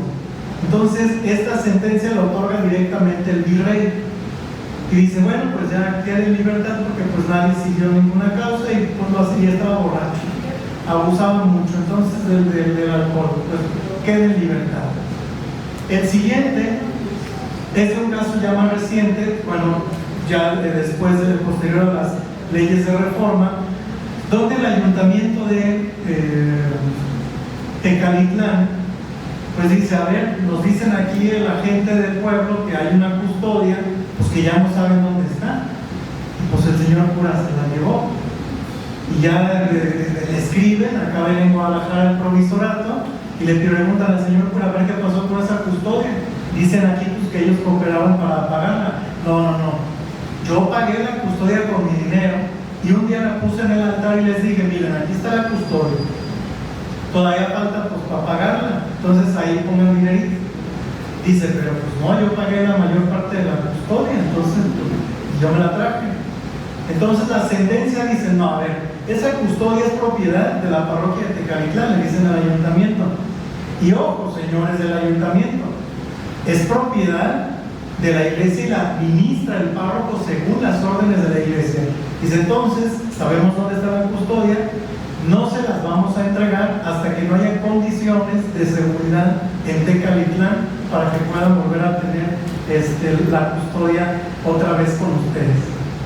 Ese es otro de los casos. Y además, la justicia eclesiástica no solamente, bueno, la justicia eclesiástica también te alcanzaba después de la muerte.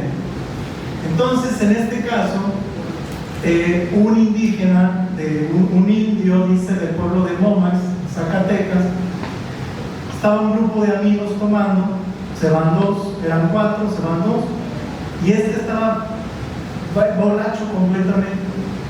Entonces uno ya lo lleva a su casa, pero cuando lo lleva empieza a vomitar, pero pues, se asfixia, se muere.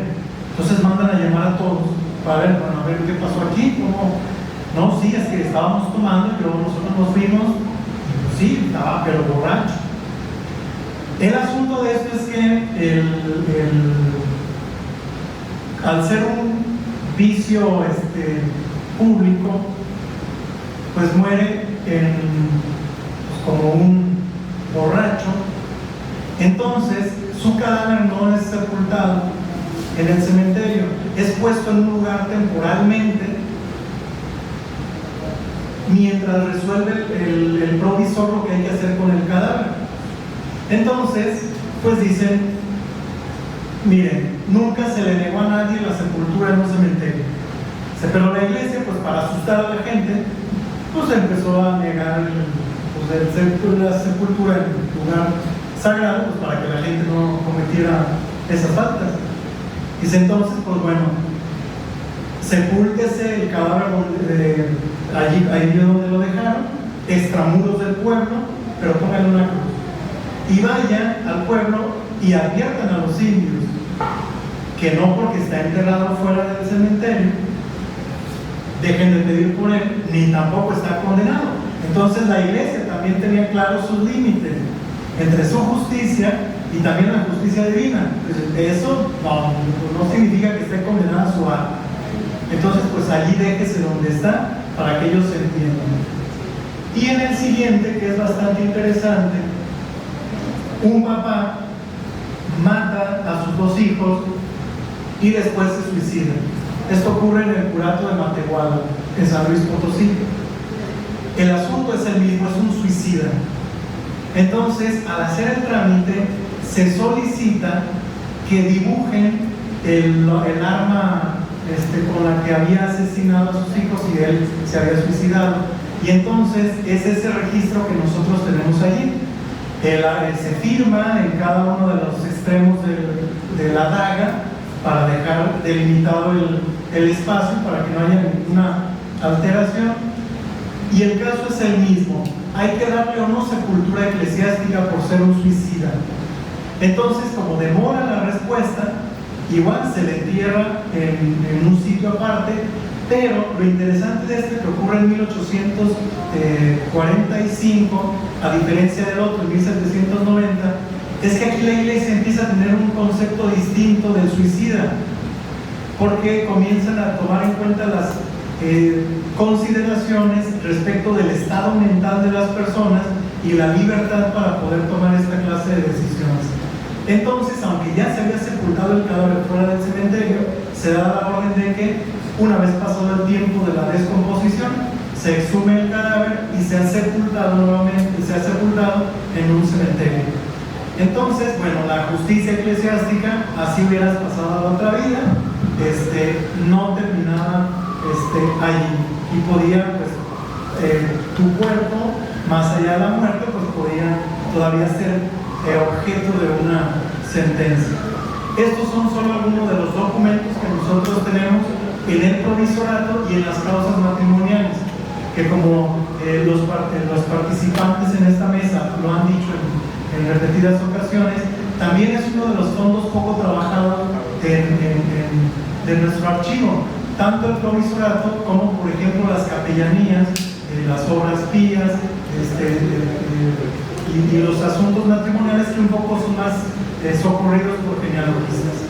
Entonces, quien desee consultar estos documentos, pues lo puede hacer con toda la libertad, presentándose allí en la institución con un oficio en el que ustedes le plantean su tema de investigación.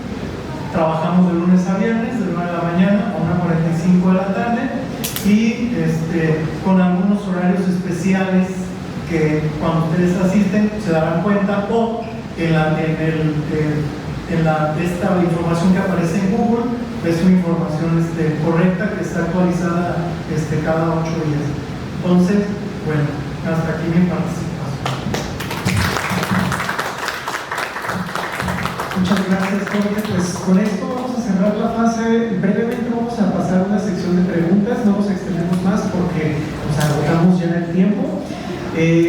Solo con esto cerramos con un caso interesantísimo, porque no siempre se toma en cuenta el plano de la justicia eclesiástica, porque se cree que solo compete al ámbito religioso, ¿no? Pero vemos que los casos tocan exactamente los mismos temas, e incluso hemos encontrado cómo cuando en situaciones de conflicto sociopolítico, como cuando la guerra cristera, los católicos no se acercaban a los tribunales civiles porque luego eran encerrados, eran encarcelados, y finalmente acudían a tribunales eclesiásticos para resolver problemas de corte civil. Entonces, creo que con esto logramos integrar una perspectiva mucho más amplia, y pues el panorama del ámbito penal en la región, si podemos decir Jalisco, ¿no? Galicia, etcétera, pues creo que se ha logrado con creces. Muchas gracias, muchas felicidades por su trabajo. Yo tengo dos preguntas. Gracias. Yo tengo dos preguntas para la maestra Carla Lorena Latorre Machuca y para el maestro Héctor Palacios. Me llamó la atención porque yo estoy interesado en trabajar expedientes judiciales del siglo XX. Me llamó la atención este tipo de restricciones que se tienen por la ley de acceso a los derechos de información.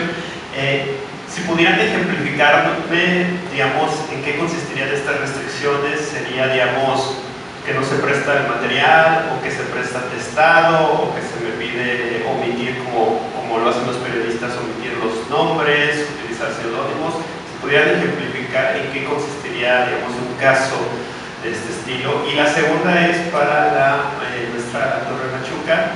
Estoy interesado en consultar estos expedientes del siglo XX. ¿Tienen algún tipo de inventario o índice o algo que yo pueda orientarme para saber qué información hay?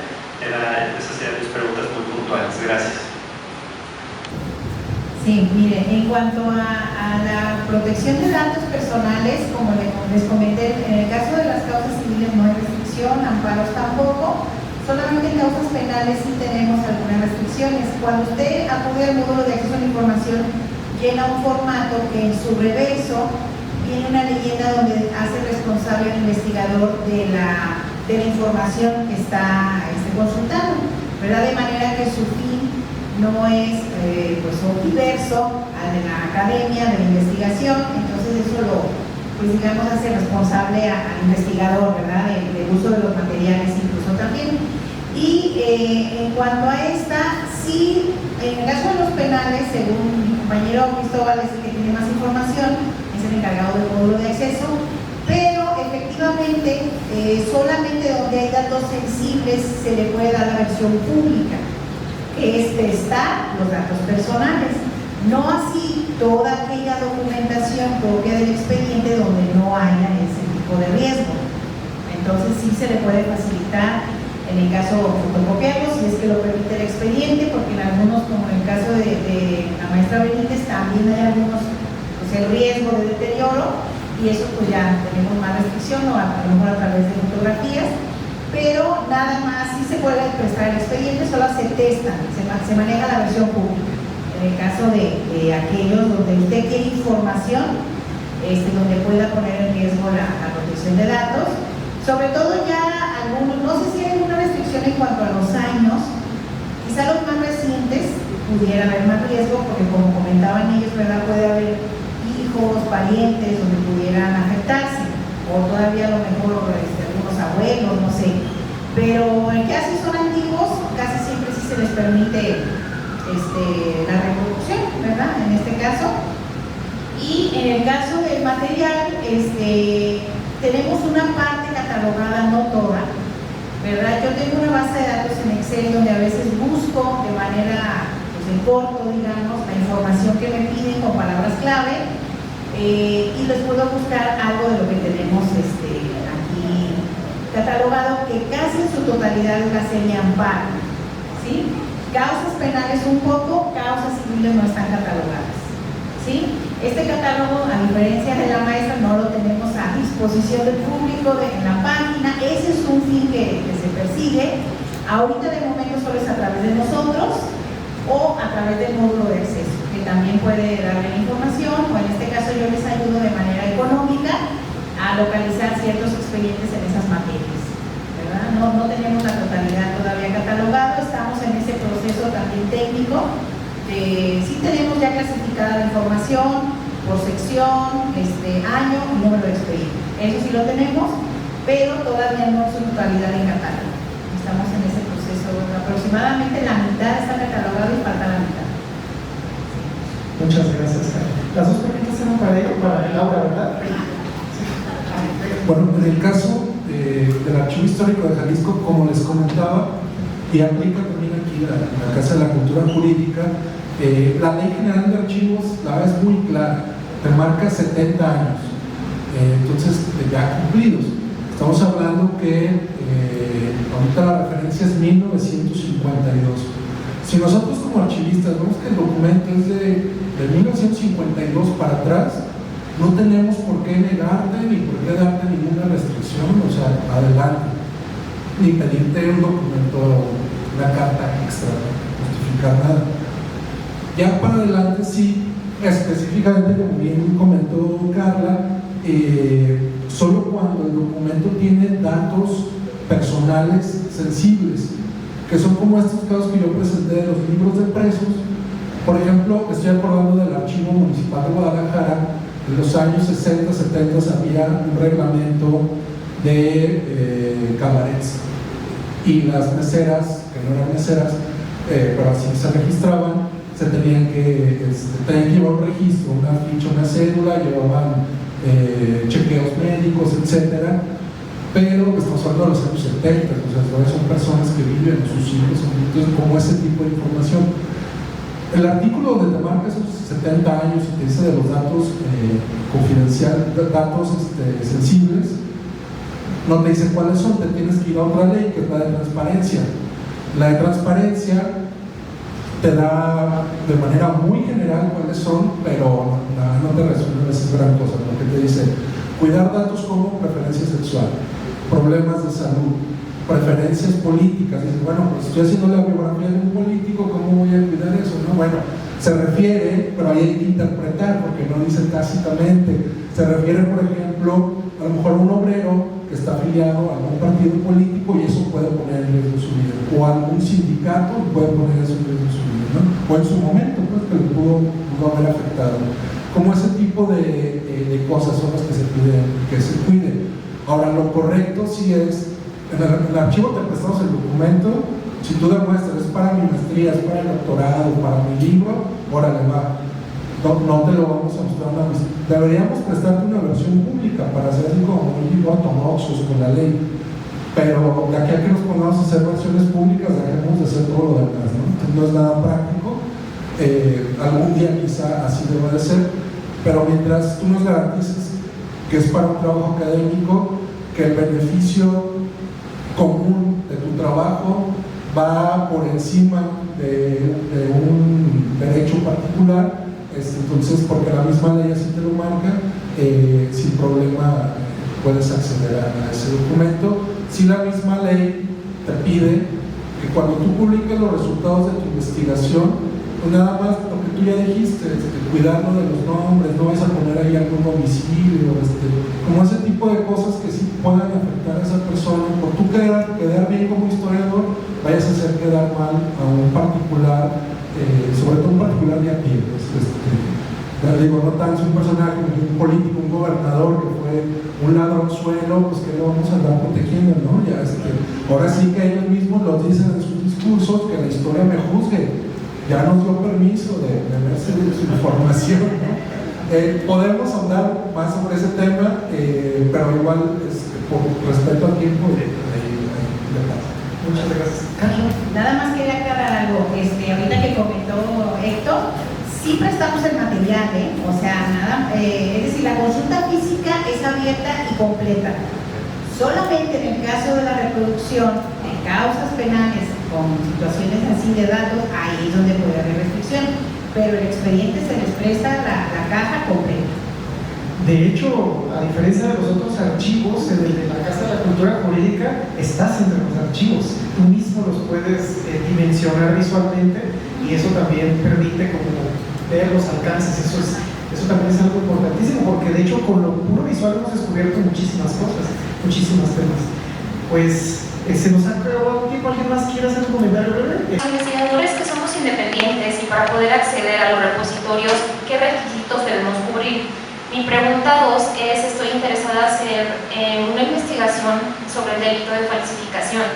Entonces, no sé cuál sería mi primer gran beta por explorar. Si la Casa de la Cultura Jurídica me puede ofrecer material al respecto, la biblioteca pública, el archivo histórico, etcétera. Entonces, igual les pediría una orientación a ustedes que, bueno, conocen los ramos y las secciones.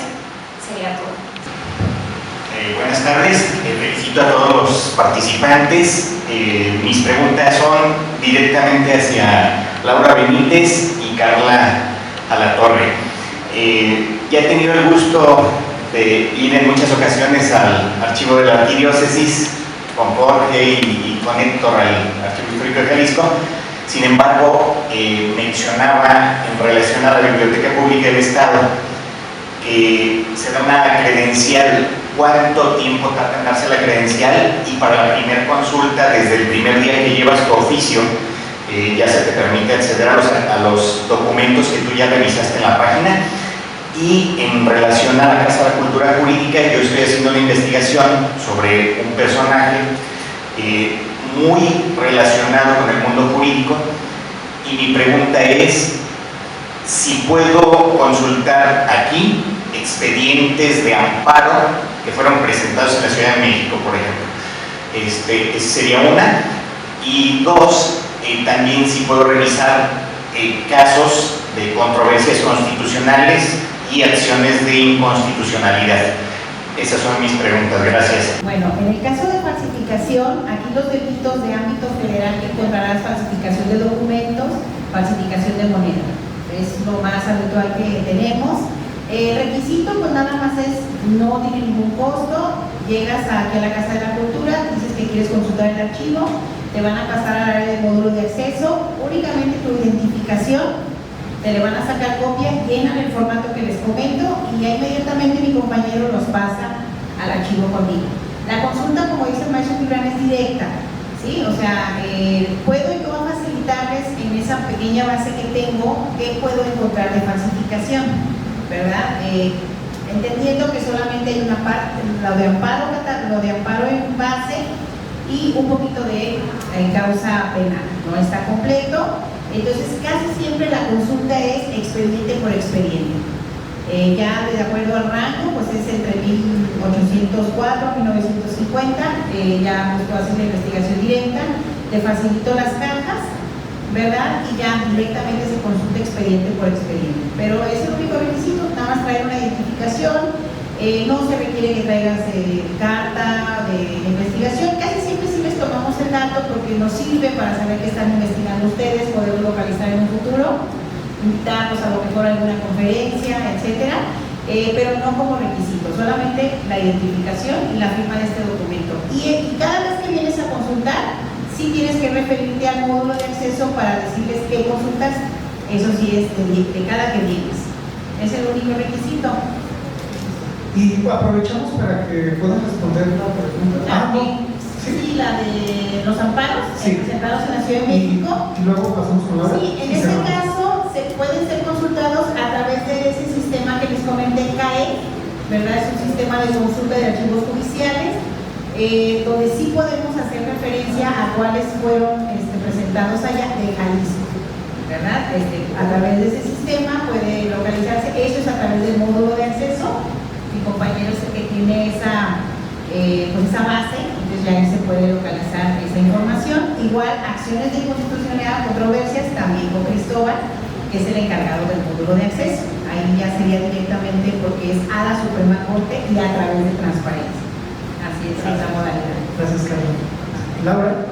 No, nada más sobre los requisitos, bueno, sobre tu tema, falsificación, sí te recomiendo ir al Archivo Histórico de Jalisco, que consultes precisamente la sección de justicia, tal cual en las dos series de las que hablé, de asuntos penales y en la de penitenciaría. Penitenciaría lo que más vas a encontrar pues son personas que cometieron ese delito. Sí tendrías que buscar prácticamente hoja por hoja de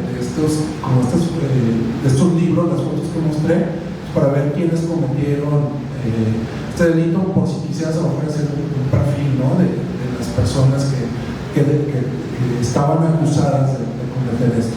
Entonces, pues sí, te invitamos a acudir. No son requisitos, la verdad no pedimos gran cosa. Acude, estamos en el piso 4 del edificio de registros y archivos del gobierno del estado de Jalisco, que está en Avenida Prolongación Alcaldes, el número, pues está casi enfrente del CODE. Estamos en el piso 4. Al entrar ahí, lo único que pedimos es que te registres en el módulo de ahí de la entrada, dejes tu mochila, tu bolsa, carpetas, puedes pasar con tus pertenencias, nada más sin visión. Puedes pasar con computadora, cuaderno, pluma, etcétera, llevar tu cubrebocas, tus guantes, y ya en el módulo de circulación de documentos, ahí vas a solicitar ya lo que quieres consultar, vas a llenar una papeleta y sería todo. No hay mayor trámite. Nuestro horario es de lunes a viernes, de 8 de la mañana a 4 de la tarde. Le recomiendo llegar 8:30 y le recomiendo irse a 3:30 porque a las 8 va apenas agarrando motores la gente y a las 3:30 ya se andan queriendo enfriar. Entonces, lo ideal es pero no, formalmente de 8 a 4 sin problema. También si quieres ver el delito de fraude, también hay en la biblioteca pública. Puedes consultar las bases de datos, no sé la periodicidad que quieras trabajar, pero vas a encontrar tanto el Real Audiencia como el Supremo Tribunal de Justicia. Y hay también de falsificación de papeles y de monedas. Incluso tenemos un documento donde vienen las monedas. No sé que te deje aquí, ¿verdad? Pero bueno, lo que necesitan para consultar en la biblioteca pública, los requisitos vienen en la página, pero digo rapidísimo, es copia de identificación, una carta de presentación, puede ser institucional o personal, eso es independiente nada más, diciendo que bueno, que necesitan acudir al edificio histórico de la biblioteca, quiénes son, y necesitan una fotografía también infantil, ahí vienen un machote y se les hace, se les hace la credencial, cuesta 25 pesos, si por algo no hubiera plástico en ese momento, igual se les da un número de registro, nos avisan que van a pasar sin credencial, la credencial la necesitan. También necesitan su credencial, la necesitan. Nosotros todavía estamos trabajando por citas, tienen que escribirle a la encargada del edificio histórico, que es la licenciada Guadalupe Martínez, el correo viene en la página de la biblioteca y tenemos dos horarios, de 9 a 12 y de 12 a 3. Si por algo pueden ir un solo día y solicitar las dos citas, si no está apartado ya el lugar, se les da de 9 hasta 3. Y también, dice Héctor, la persona que da consulta se va a las 3 de la tarde, así que 10 minutos antes ya algo va a estar acá de día, porque bueno, van a saber. Muchas gracias, Laura.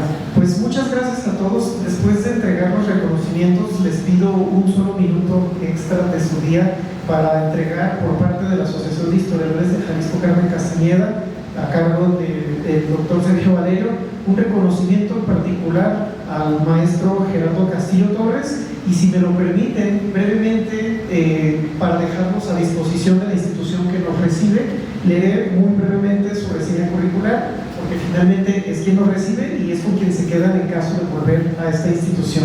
El maestro Gerardo Castillo es licenciado en Derecho y maestro en Derecho Público con menciones honoríficas por la Universidad Panamericana, Campus Guadalajara, donde también cursó doctorado en Derecho y las especialidades en Derecho Constitucional y Amparo, Derecho Administrativo, Derecho del Desarrollo Urbano y Turístico, Antropología Filosófica y Competencias Didácticas. Es máster en Estudios Humanísticos y Sociales por la Universidad Abad Oliva de Barcelona, España. Cursó los programas de Derecho Constitucional Comparado e Historia del Derecho en la Universidad de La Habana, Cuba, así como el diplomado en Juicios Orales y Destrezas Jurídicas en el TEC de Monterrey, Campus Guadalajara, en 2007. Obtuvo el primer lugar del premio Mariano Otero que otorga la Cámara de Comercio de Guadalajara.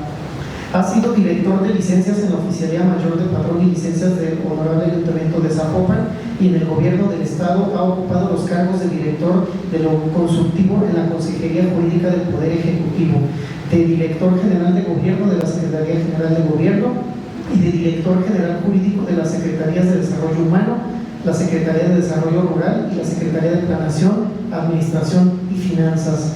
Finalmente, ha sido profesor universitario de materias de Derecho Público y Administración Pública en la Universidad Panamericana, en el TEC de Monterrey y la UDG. Y desde mayo del 2019 es director de la Casa de la Cultura Jurídica, ministro Mariano Azuela Rivera de la Suprema Corte de Justicia de la Nación en Guadalajara, y que es la que hoy nos congrega y nos recibe en este día. Muchísimas gracias a todos por su paciencia y su espera. Y pues, una vez más, gracias, un aplauso. Y entrega el reconocimiento al doctor Valente.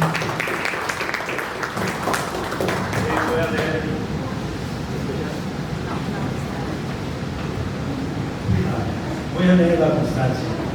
La Asociación de Historiadores de Jalisco, Carmen Castañeda García, entrega la presente constancia a Gerardo Castillo Torres por su valiosa colaboración para llevar a cabo el conversatorio Fuentes sobre Justicia Penal en Archivos Históricos de Guadalajara, celebrado en las instalaciones de la Casa de la Cultura Jurídica de Guadalajara, donde funge como director. Guadalajara, 13 de julio de 2020.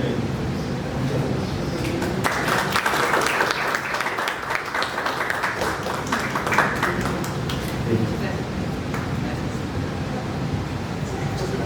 Bueno, pues otra vez agradezco mucho la recepción que nos dio la Casa de la Cultura Jurídica para realizar este conversatorio y pues esperamos que no sea la primera vez. Muchas gracias.